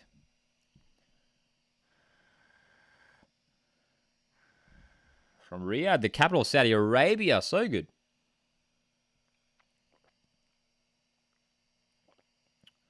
Ooh, good tea. Good tea. So where is the avenue for Australia to get themselves back in this game? Because at the moment, already the resumption of this half, it's going to be very tough for Australia to find many attacking opportunities. Saudi Arabia already controlling the ball. And there's not much that this Olyroos side can do. How do you feel about third versus fourth games in World Cups? Honestly, personally, look, I'm fine, obviously, with them doing them. Like, if they keep them, sure. But I don't care for them too much. Especially in a World Cup. Like, it doesn't really matter. Like, in the Olympics, 100%. I mean, like, obviously, gold, silver medal. Gold, silver, bronze medals. But in a World Cup, it feels like a bit of a just like a fun game. Brazil to win in Qatar. I think Brazil are good favorites, man. I think they're one of the favorites, yeah, for sure. Hope again quite likes the third place matches. There's nothing wrong with them, don't get me wrong. But for me, they're just a bit of fun. Like, they absolutely don't have the same vibe as the other games. Better than the clowns of Channel 10, says Jose. SBS. Christian, Australia can score one goal. I reckon so, dude. If we can take our opportunity, if we can find something. And is the referee just having a listen here to something? Look, honestly, at this rate, I don't even know what the VAR are going to have a look at. You just never know. They're going to just pull something out of anywhere. But anyway, Saudi Arabia preparing a set piece. Great chance. Player in the road. Are there appeals for a handball here? What's going on here? There's a Saudi Arabia player down in the box. Appeals for a handball. I saw a bit of push and shove there between a couple of players. Chaos, man. This game has been very chaotic. What channel's the game on, asked Josh? It's available on Paramount Plus. Only on Paramount Plus. So not Channel 10 if you're in Australia. But the shot... Let's see if there's a handball. Ooh. Australian defendability got tangled up with the opposition player there. Ooh. Now for me, there's a serious look. If the Rich Bagaloo incident is worthy of a red card, there is absolutely a case for a penalty for Saudi Arabia here, and I'm Saying that straight up. Christian, watching you from Italy, dude. Thanks for tuning in all the way from Italy. What's the time in Italy right now? What's the time in Italy? I imagine morning or afternoon, something like that. Oh my goodness. It's been a dramatic way to pick up this game in the second half. So they're dealing with another injury here, Saudi Arabia, and potentially a penalty shout.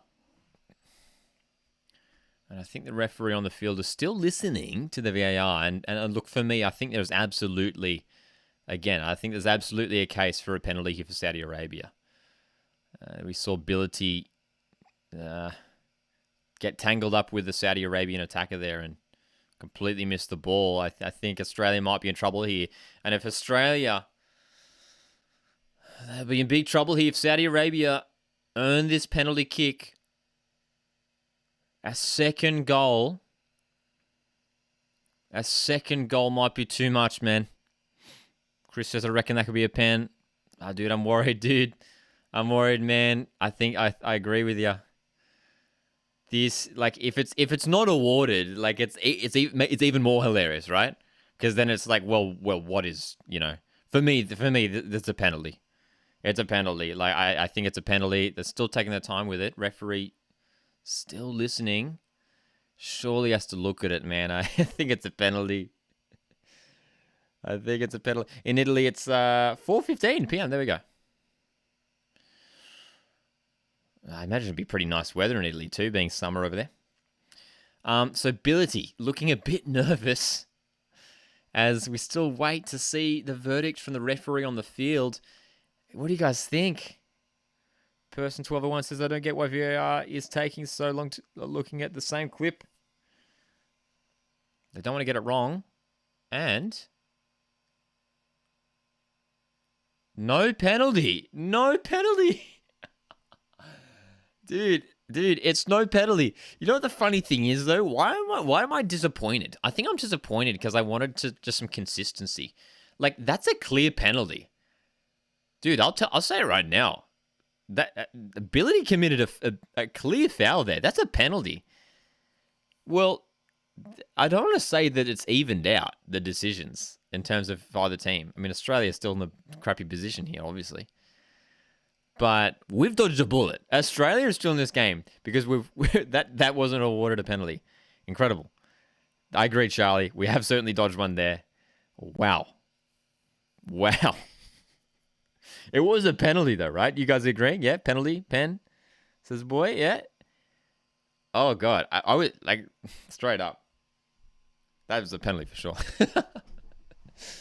Oh, gosh. Okay, so lifeline. Let's take it. Australia, let's take it. And great run, Jordan Boss. And he's releasing on the Kowal. Oh, dude, just too heavy. Oh, that's what we needed, though. We spoke about that at half-time. It's fullbacks for Australia. Louis Miller, Jordan Boss, love getting forward, love getting down those flanks. Jordan Boss, what a run. And that ball for Kowal was just too heavy. Chris says that's a pen in the A-League easily. It's a pen anywhere, dude. Like, it's clear, eh?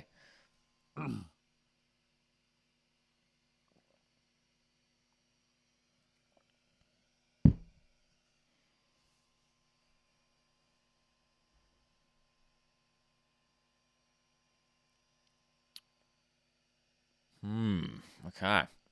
So look, hey, still plenty of time in this game too. We're gonna see. We have over half an hour of football to play. It's a lot of time for some stuff to happen. A lot of time. Australian subs. We're gonna see someone soon. We're gonna see some soon. Hey, that's right. Come on, Australia, Christian. That's right. 1-1. Let's make it happen. Let's see that equaliser. Come on, the Olyroos. Ali Kuwalt. Leading the line for Australia. Scored a fantastic scorpion kick earlier on in this tournament.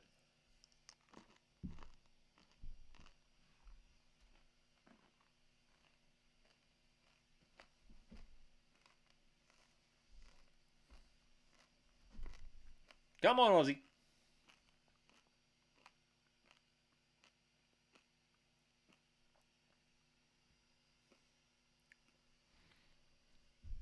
think we're hearing from the commentator there, Australia preparing a triple sub. A triple sub. So we'll keep an eye on that. Potentially, I did say we would see subs come on. I didn't expect a triple substitution like that. But Saudi Arabia, decent play. Australia just cut it out. Well done, Lewis Miller. Now, counter-attack. It's all about these counter-attacks. Ali Kowal. Oh, clear yellow card. Come on. Ali Kowal just taken out. A promising counter-attack shut down. Come on, man. Another Aussie Pens win, says Hypergang. Well, this is an even bigger ask. We are down a goal and down a man. But yes, we can see 3 Australian players preparing to come on from the sideline.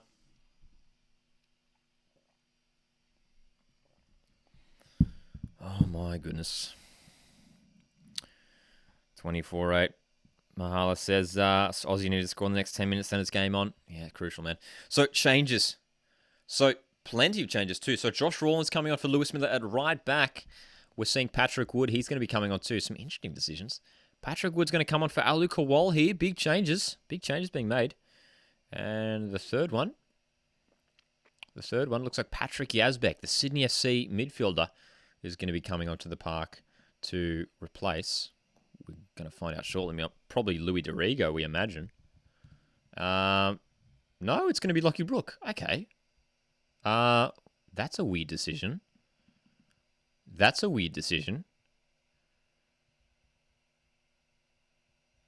So we've just taken off one of our promising attacking players and a winger in Brook and brought in a defensive midfielder.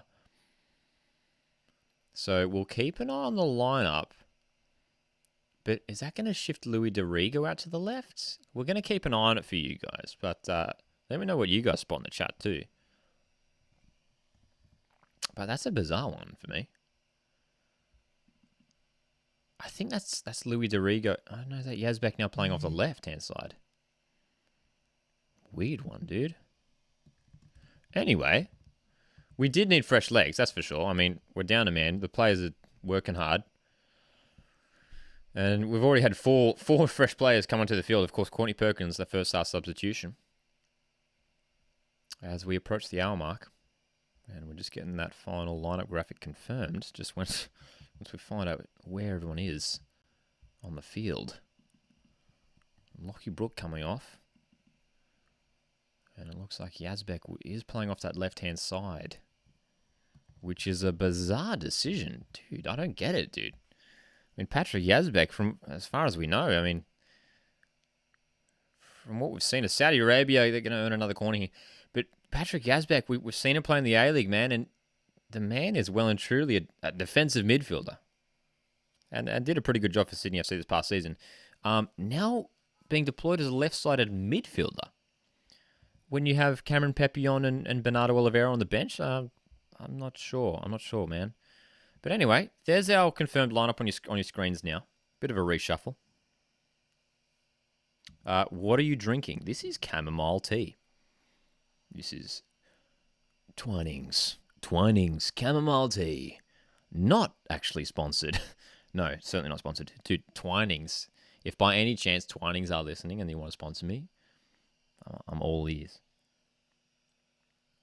That's right. Come on, Australia. That's our subs done, isn't it? I think we can make one more. We get 5 total, right? We get 5 total. So we can make... Australia can still make one more sub. One more sub.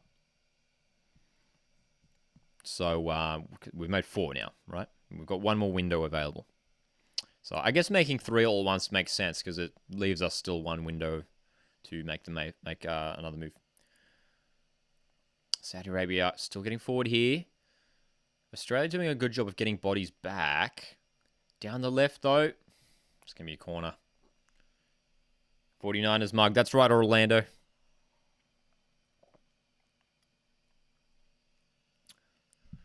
Can Australia make 1-1? Ask Christian. Yes. Dude, we always hold on. We hold on to hope, dude. Always. Always. We've got some good attacking players. Patrick Wood, Rami Nazarene. Patrick Yazbek is not a good attacking player. I don't know why he's being deployed in the left wing. Anyway, the ball comes in, and the Saudi Arabia attacker comes in with a header. Just goes wide. I'll message trying to sponsor you, says Julian. Wouldn't that be awesome?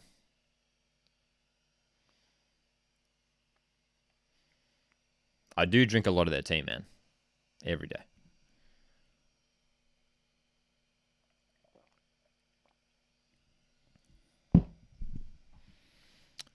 Game going to end 2-0 or 1-2? Yeah. At this rate, if anyone's going to score, I mean, it's Saudi Arabia. And again, Australia really, I mean, it makes sense why we're defending so vigorously right now. We can't afford to go down 2-0. If we go down 2-0, I think it's game over. It's game over. Right now, there is still a glimmer of hope because it's only one. The margin's only one.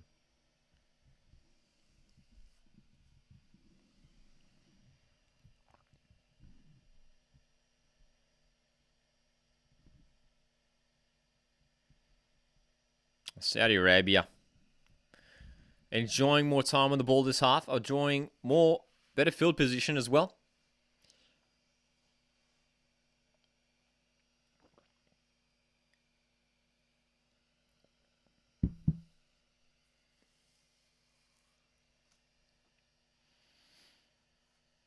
Saudi Arabia, Australia just looking for the opportunities to win the ball back.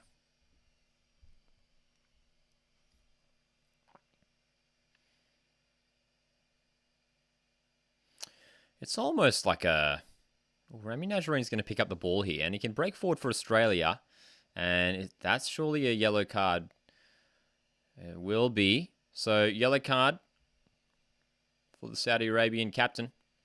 And Australia win a free kick, finally, in the opposition half. Chance now to maybe mount something moving forward. That's right. I agree, Mahala. In the next 10 minutes are crucial. You score. You have a splendid game. Or Saudi score. And that's right. It's all over. So, Australia, we've thrown some numbers forward here. And I think that's a smart decision. These set pieces are crucial. Even though it's quite a way out. So, potential chance on here for Australia. Saudi holding a very high line. It's going to be Louis Dorigo to deliver. Decent ball. Ability. Did well there to nod it down, and it's going to be a throw for Australia. Oh, mate, where can I watch? Where can I watch the game? If you're in Australia, it's available to watch on Paramount Plus. If you're tuning in from overseas, I can't help you. You'll have to check your local listings. If you're in Australia, available on Paramount Plus. Who got the red card? Big Pappy J. Rich Bagaloo, centre back, got the red card for Australia. Referee just having a chat to Patrick Wood. Patrick Wood donning the blonde hairstyle. Something a little bit different. Patrick Wood linked with a move to Perth Glory during this A-League off-season. Not confirmed yet, though. Jordan Boss trying to poke it in for Australia. Patrick Wood trying to win the ball back. Well done, Wood. Francois trying to get through. He can't do so. And Saudi Arabia could mount a dangerous counterattack here. Well done getting back there. Ball over the top. A little bit too heavy. So Australia just with a little moment there. Yeah. Did I know that Australia won against Peru last night? Oh, you better believe it. We were doing a live watch along for the whole game, my friend. It was quite a memorable morning here in Australia. But of course, I did know, yes. If you're enjoying the live watch along and you haven't done so already, feel free to hit the like button. Helps me out a whole lot. Thanks for tuning in. That's right. Come on, the Aussies. Olyroos.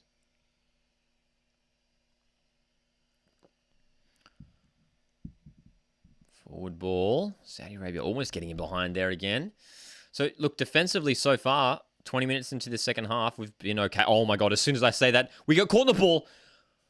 And Saudi Arabia so close to a second. That's hilarious. As soon as I was about to applaud our defending, Terrible giveaway in midfield. Who was it? Was it Dorigo?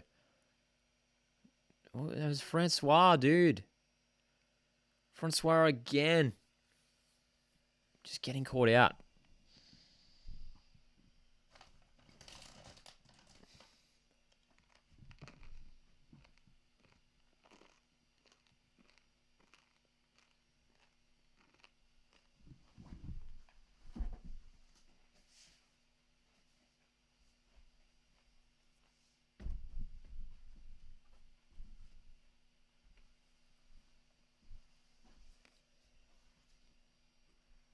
All right. Australia. As the minutes tick by, the urgency slowly begins to grow for Australia. The knowledge that this is a crucial semi-final game. It's do or die. We lose, we go home. It's been a terrific campaign so far for Australia. Conceding that first goal and getting that player sent off. Can Australia lift? Can we follow the example set by the senior team against Peru less than 2 days ago? This is the chance now for Australia. These young players to show what they're made of. Ryan's in here. First time listener. Great stream, mate. Go the Aussies. Ryan, thanks so much for tuning in. I'm so glad that you found the stream. So appreciate it, man. If you guys are new here, Coast Watch Football, we do plenty of Australian football content. So live watch-alongs just like this and plenty of preview, review content, talking about news, whether it's the Aussie football, the Socceroos, or the A-League. A wonderful local league. All good, Cameron. Enjoy the rest of your night, mate.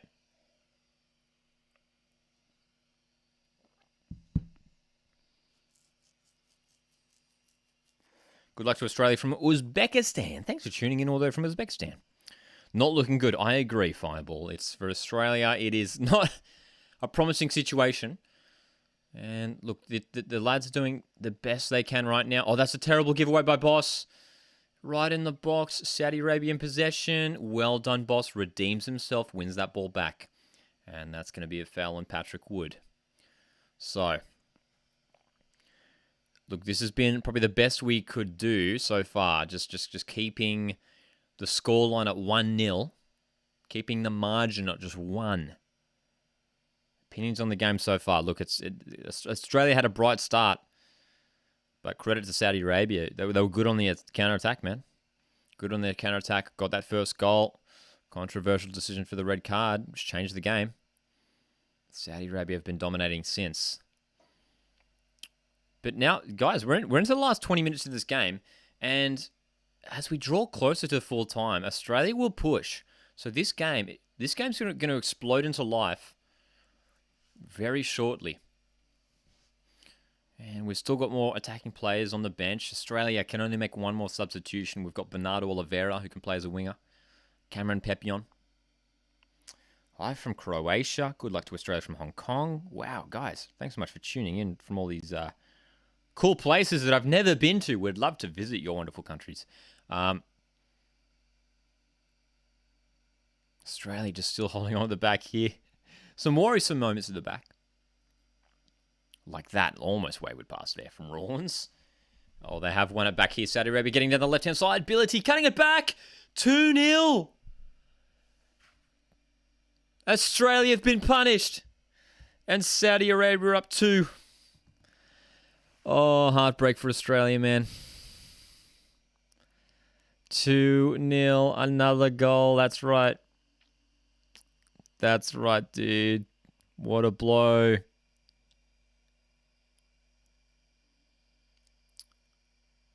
Oh, man, that's it, dude. I think that's it. We said it. If Saudi Arabia score next, that's it. That's game over. There is still time left, but you can see Captain Tyrese Francois shaking his head. Defensive mistakes hurting Australia. Oh, just caught on the ball there. Terrible. That was a really smart cut back there, sort of similar to the first goal, obviously a lot closer range. The cut back to find the strike. And look, Joe Gauchi, keeper, can't do much about that, man. Joe Gauchi can't do much about that. So, this is the situation now for Australia. Down 2-0. And down a man. Need to be adventurous. Playing in a semi-final. Any chance of offside? Nah. Saw on the replay he was definitely onside.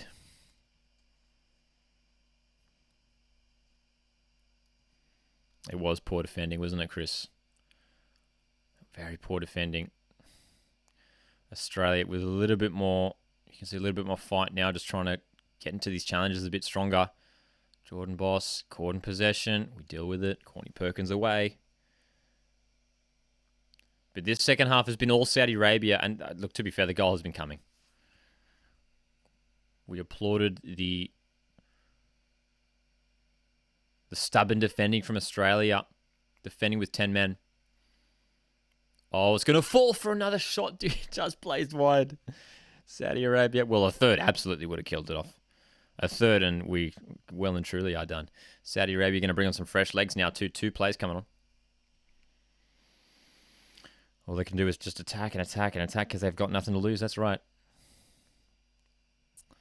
So Australia might as well bring on their final sub now, man. Just got to throw the attackers on. Got to go for this game. I know we're down a man, but we need someone like Bernardo Oliveira on the field to pull out some sort of. If Australia can get back to 2-2, it's a miracle. It's a miracle at this rate. And you know, we saw a pretty big upset a couple of days ago. Pretty big upset a couple of days ago when Socceroos defeated Peru in the World Cup playoff. This is a much larger mountain.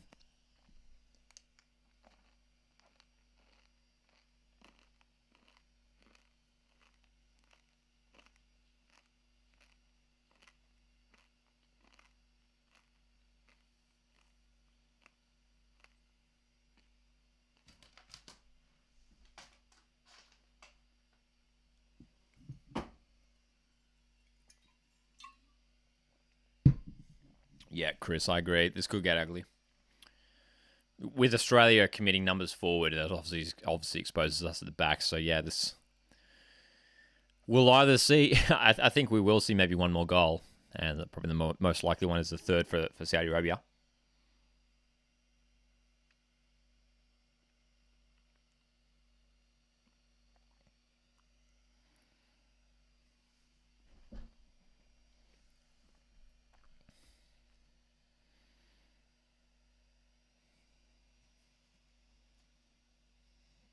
Boyce says 2024 Asian Cup, Garen Kouelmo, Toure, and Kunda going to run riot. Yeah, man, can't wait to see those guys. You're right. Those guys could certainly tear it up. And I'm sure there's going to be many more uncovered over the coming years. Plenty of exciting young talented players in Australia.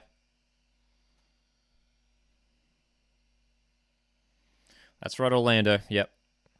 With the extra man, perfectly press Australia, move the ball around constantly. Set piece now for Australia, long range. They have thrown numbers forward. Here it is now for the Socceroos.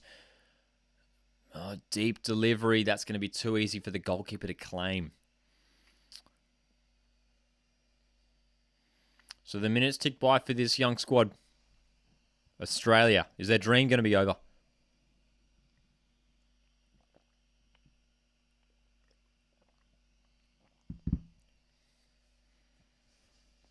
Need to hold on now.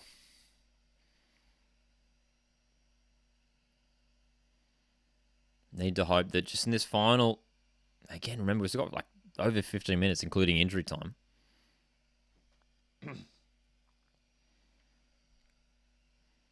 I mean, there's still time for a miracle, but it's going to be hard, man. Australia just can't even get near the ball. That's the only that's the problem too. We've barely had any of the ball. We haven't even had the opportunity to create anything. It's been all Saudi Arabia the second half.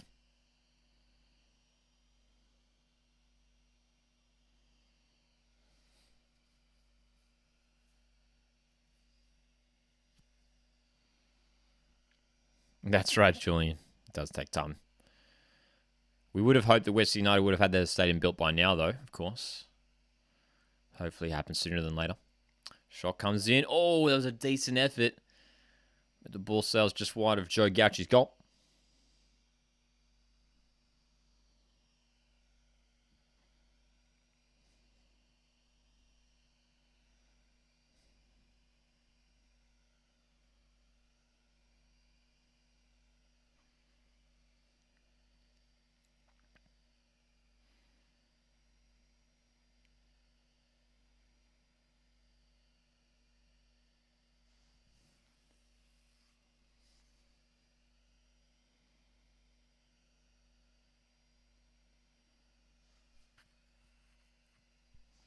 Shot stats on the broadcast. 18? Yeah. 5 for Australia. We've barely had a sighter. Haven't had a shot this whole half. 18 total shots for Saudi Arabia, who have just piled on the pressure this second half with the one-man advantage. Australia haven't been able to do much at all. And conceding that second goal was the hammer blow for sure. Is there a third or fourth place match? I believe there is, Orlando, yes.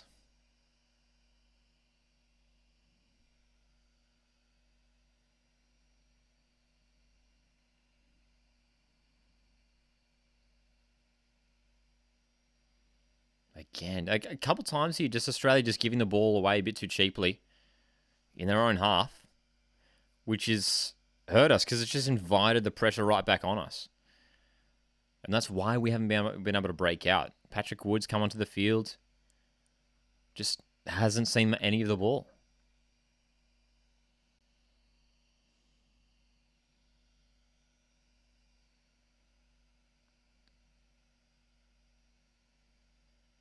Saudi Arabia still working it forward here, applying the pressure. The strike is just wide. Plenty of shots now for Saudi Arabia as they approach 20 strikes.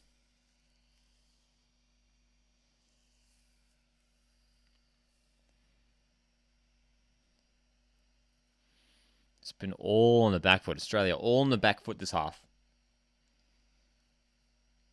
As soon as we start to hit this 80 now. Final 10 minutes, we just have to go for it. 2 goals. We need a miracle.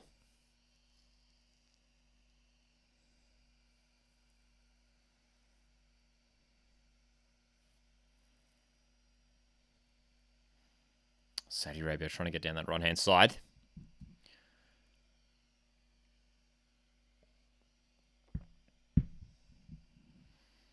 Switch of play is a decent one. Just goes out of play, though. So, look, we're in the final 10 minutes now.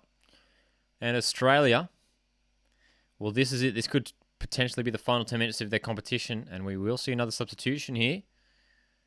And Australia, Louis Dorigo's coming off the park, who has toiled hard this match, but comes off to be replaced by Cameron Pepion, which will mean Patrick Yazbek will shift back to midfield, to the centre of midfield.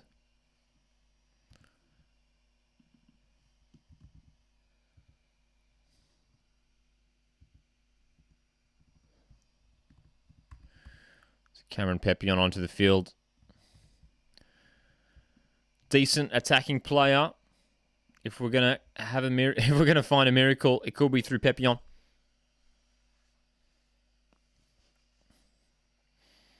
Thomas says Saudi's just toying with them now. It's a bit like that. They've been able to control this game after that red card. It's certainly changed this game, man. It's completely shifted the context of this match. Australia losing Rich Bagaloo, one of the key players. He's been great. One of the key ball players from the back of the field for Australia. Saudi getting down that right-hand side again. Jordan Boss trying to keep up with him. It's going to be a corner.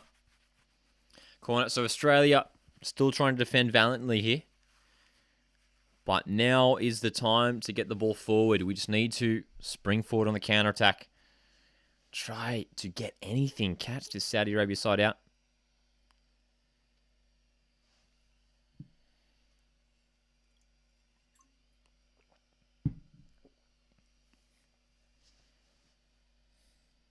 Cleared away.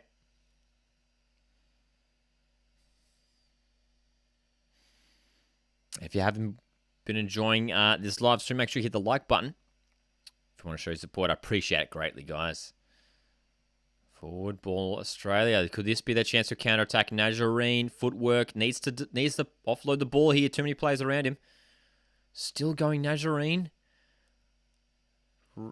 Oh, dude, almost an own goal. Saudi Arabia, the defender got his foot on it. And it almost turned it into his own net. And out of nowhere, Australia have a rare set piece. Rare set piece. Cameron Pepion's going to take this corner, but it almost worked out there for Australia. Here we go. Pepion's corner. Oh, misses everyone. Misses everyone. It will be regathered here. Forward by Francois. Australia can't keep it in. But it will be a throw in here. Hello from Uzbekistan. How's it going?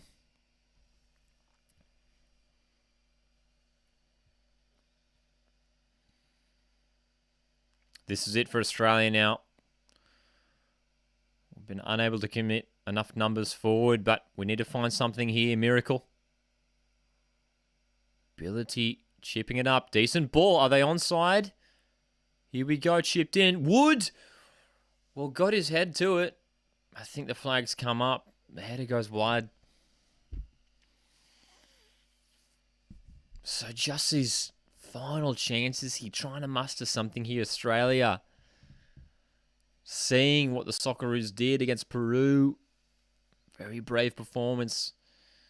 Definitely offside.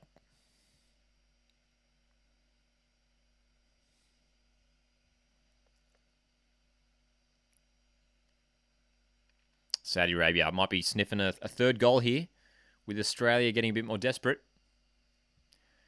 And that would well and truly kill it off. But as the seconds tick by, as the minutes tick by, time is running out for Australia. Bit more of an adventurous run. And that's a good ball. Great chance here for Australia now. Down the right-hand side. Cutting back. That's a terrible pass. Still on here. Can Rawlins get to that? Saudi Arabia coming the other way. This game's stretched now, man. Oh, great challenge. Ball played forward. Surely offside there. Why would you play that in? Patrick Wood. Inside the box is definitely offside. You can see this game's really stretched open. And meanwhile, there's been a collision between Wood and the Saudi Arabian goalkeeper here. Keeper looks hurt. 2 goals needed, that's right. It's looking less and less likely that Australia will get it. But I don't understand. I mean, Wood is so clearly offside. I mean, why are they playing that ball? There was Nazarene just behind who was onside. They could have played it back to him, man. Could have played it back to him. Patrick Wood, yeah, just colliding with the Saudi Arabian keeper there. Accidentally. That's right. The red card basically put Australia down. Yep. It cost us big time. Completely changed the game. Completely changed the game for Australia.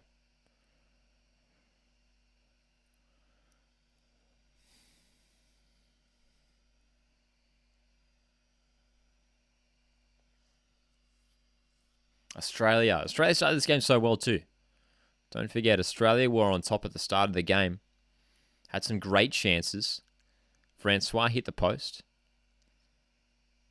Yengi came close with a strike. But that red card completely changed the game. Just turned the game on its head, man. And it's been all Saudi Arabia so far. Chris says, to be honest, just even a goal seems unlikely. Certainly. Certainly, man, at this rate, it just hasn't clicked for Australia tonight. Hasn't worked out. And they are well and truly running out of time now, Australia.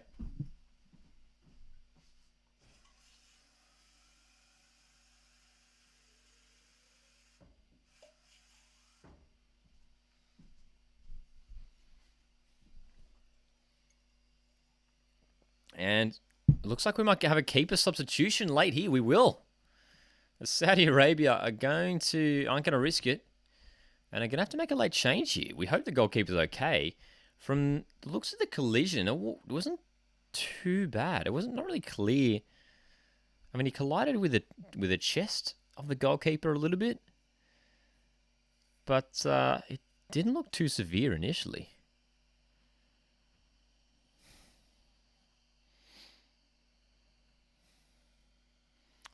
Thanks for tuning in from Indonesia.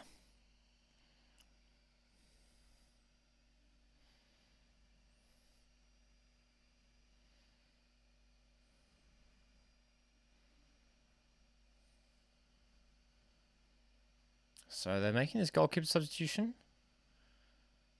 Bit of bizarre one here for Saudi Arabia at the end. I don't think we're getting this substitution, so plenty of minutes spent there. We're going to see at least 5 minutes, surely, of injury time again. Surely. The Saudi Arabia goalkeeper will continue.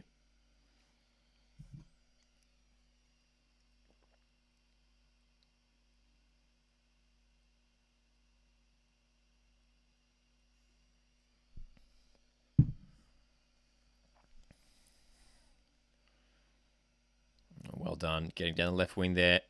Saudi Arabia hunting that third goal to kill this game off. It would be a convincing result, man.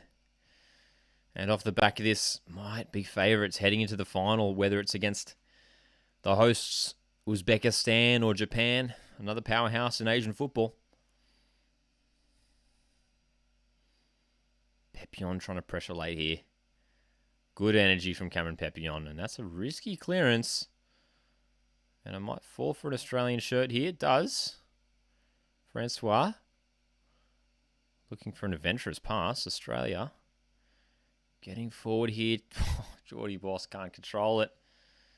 Courtney Perkins trying to help out. Neon says, it feels so sad to exit this way. Especially after what was a pretty solid tournament, man. I thought we're really good. Meanwhile, the Saudi Arabia goalkeeper's gone down again. Surely got to come off now. Just going to make the sub. And let's get on with it. Player of the match for Australia. It's hard to pick one. It hasn't been a match for Australia to flourish. It certainly has not been.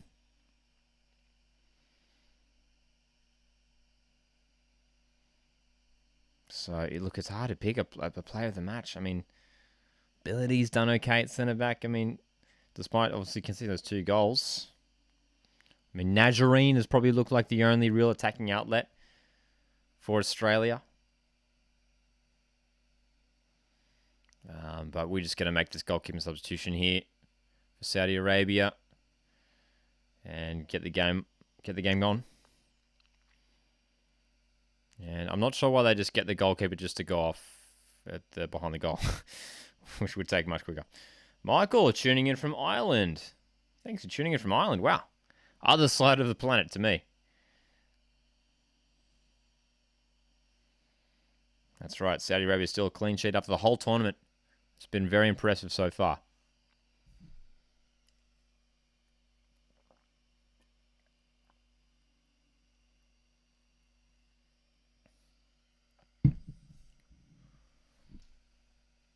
Oh, this substitution has taken almost a minute and a half. Just the keeper walking off the field. So Saudi Arabia taking their time.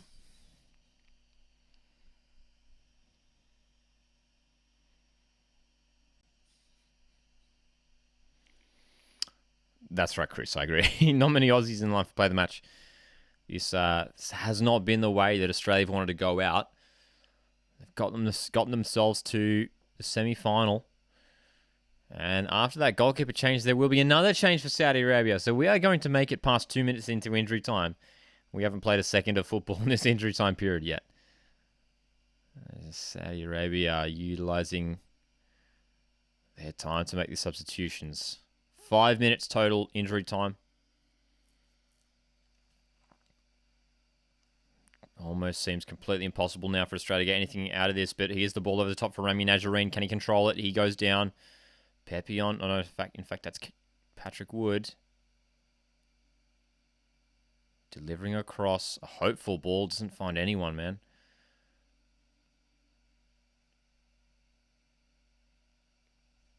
Saudi Arabia, credit to them in defense, man. Very strong team in defense. Showed it here tonight. Held strong. Held very strong here.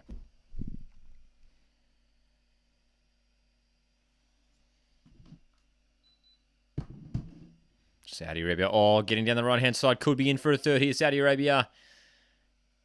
This time it's blocked. And it will be another corner. Courtney Perkins, the substitution who came on to cover J. Rich Bagaloo, who got sent off.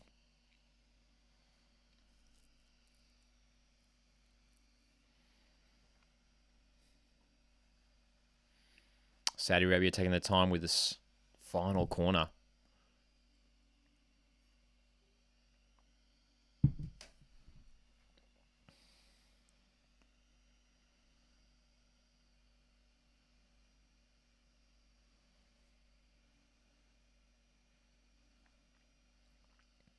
Well, I think we are getting a VAR check here. The referee's just listening to his earpiece. And I think they're checking a potential foul on Rami Najjarine, the Australian player who was in the box there. Are they checking a potential penalty? He's still listening. So the referee's still listening to his earpiece. To be honest, I didn't see much there at all. We saw a pretty clear penalty waved away earlier this half. So Australia dodged a bullet there early in the half. Is the referee going to have a look at this one? I'd love to see a replay, dude, because honestly, I don't even know what he's talking about. But I think it was an instant when Najjarine was maybe clipped up. Potentially? I don't know. Did you guys see it? The disappointing thing is these VAR decisions have taken a very long time. And look, VAR I think does have a place in the game, but it needs to be a lot quicker than this. Are we going to continue on with the game? Or will there be a VAR check here?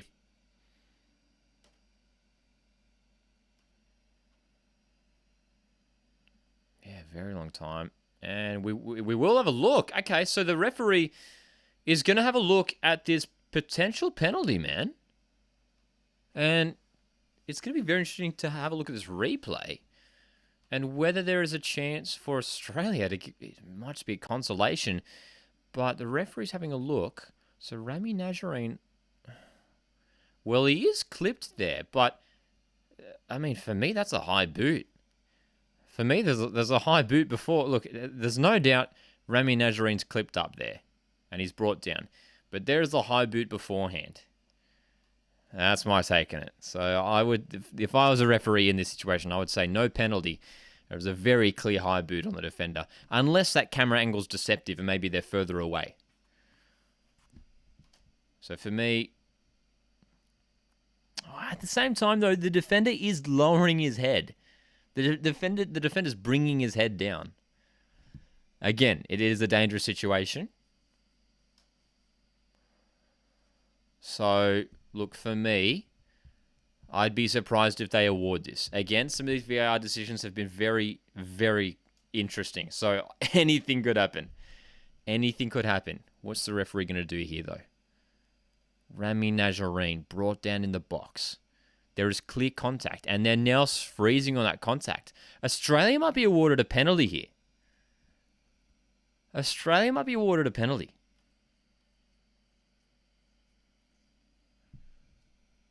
This VA, we're now into 96 minutes and 30 seconds. We've barely played any football in this extra time period. Injury time period. The referee's taking a very long time and is about to walk away. No, he was about to walk away and then stopped.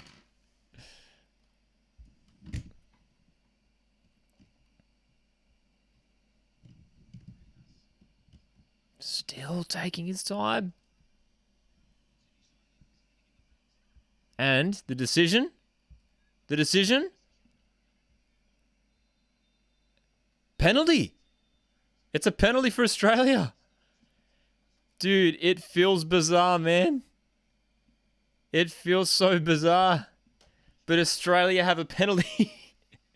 Chris says no pen for me. Dude, every VAR decision, whether it's for Australia or Saudi Arabia, I've disagreed with. and the referees made the opposite decision. I mean, it's a clear high foot. It's a blatant high foot. Oh my goodness. The funny thing is, there's definitely been no bias for either team. Both teams have been screwed over. That's the funny thing. Both teams have been screwed over. Saudi Arabia clearly should have been awarded a penalty early in this half. For me, that's a clear high boot. But look, Rami Najjarine stepping up for a penalty here. And look, who knows how much time we have left to play here. And the referee surely has to start awarding cards here because he's asking Saudi Arabian players to leave the box. And I don't understand why he just doesn't give them a yellow card if they're not leaving, you know. High foot, yeah, Thomas, that's my take in it. I mean, the foot was right up next to the head of the defender. Anyway, we've got a penalty kick here for Rami Najjarine. Penalty kick for Rami Najjarine for Australia, which might well just be a consolation goal. But who knows how much time we have. We are into the 99th minute. We're meant to have 5 minutes of added time. Najjarine to give Australia maybe an incredible lifeline right at the death. Najjarine for Australia steps up. Saved. Well, it's saved anyway. Oh, justice, I guess. Oh, I'm an Australian fan, but all you can do is laugh, man. All you can do is laugh.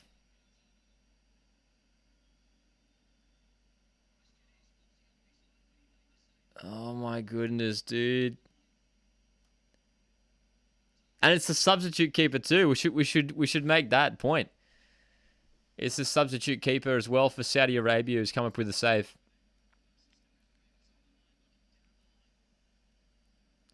Wow, dude. Rami Najjarine with a chance. Rami Najjarine with a chance to get a goal back for Australia. Wow.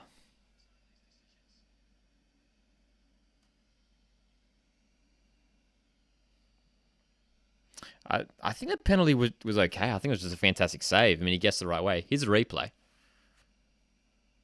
Ooh, did the keeper step off his line there? I think the keeper stepped off his line there, man. Can you see that step that he makes just before Najjarine shoots? How long's extra time? Well, it was meant to be 5 minutes. We are now into the past 100. Saudi Arabia trying to get in behind for a third. Still we play on. Is that it? Oh, we've had another penalty, guys. We've got another penalty. Oh, this has been crazy. It's a yellow card for Hussein Bilati. And a dramatic way to finish this game. Penalties for either sides. This one won't require a VAR check. And Saudi Arabia can put the icing on the cake here with a third goal. And Hussein Bilatu's just come in, just reckless. Just reckless. Unnecessary. Dude, that was a great camera shot there. You could see the reaction from his teammates. The Australian teammates looking on, just couldn't believe it. So Saudi Arabia are about to make this 3-0 and send themselves through to the final of the AFC U23 Asian Cup, which is what in the end has been a very comprehensive performance.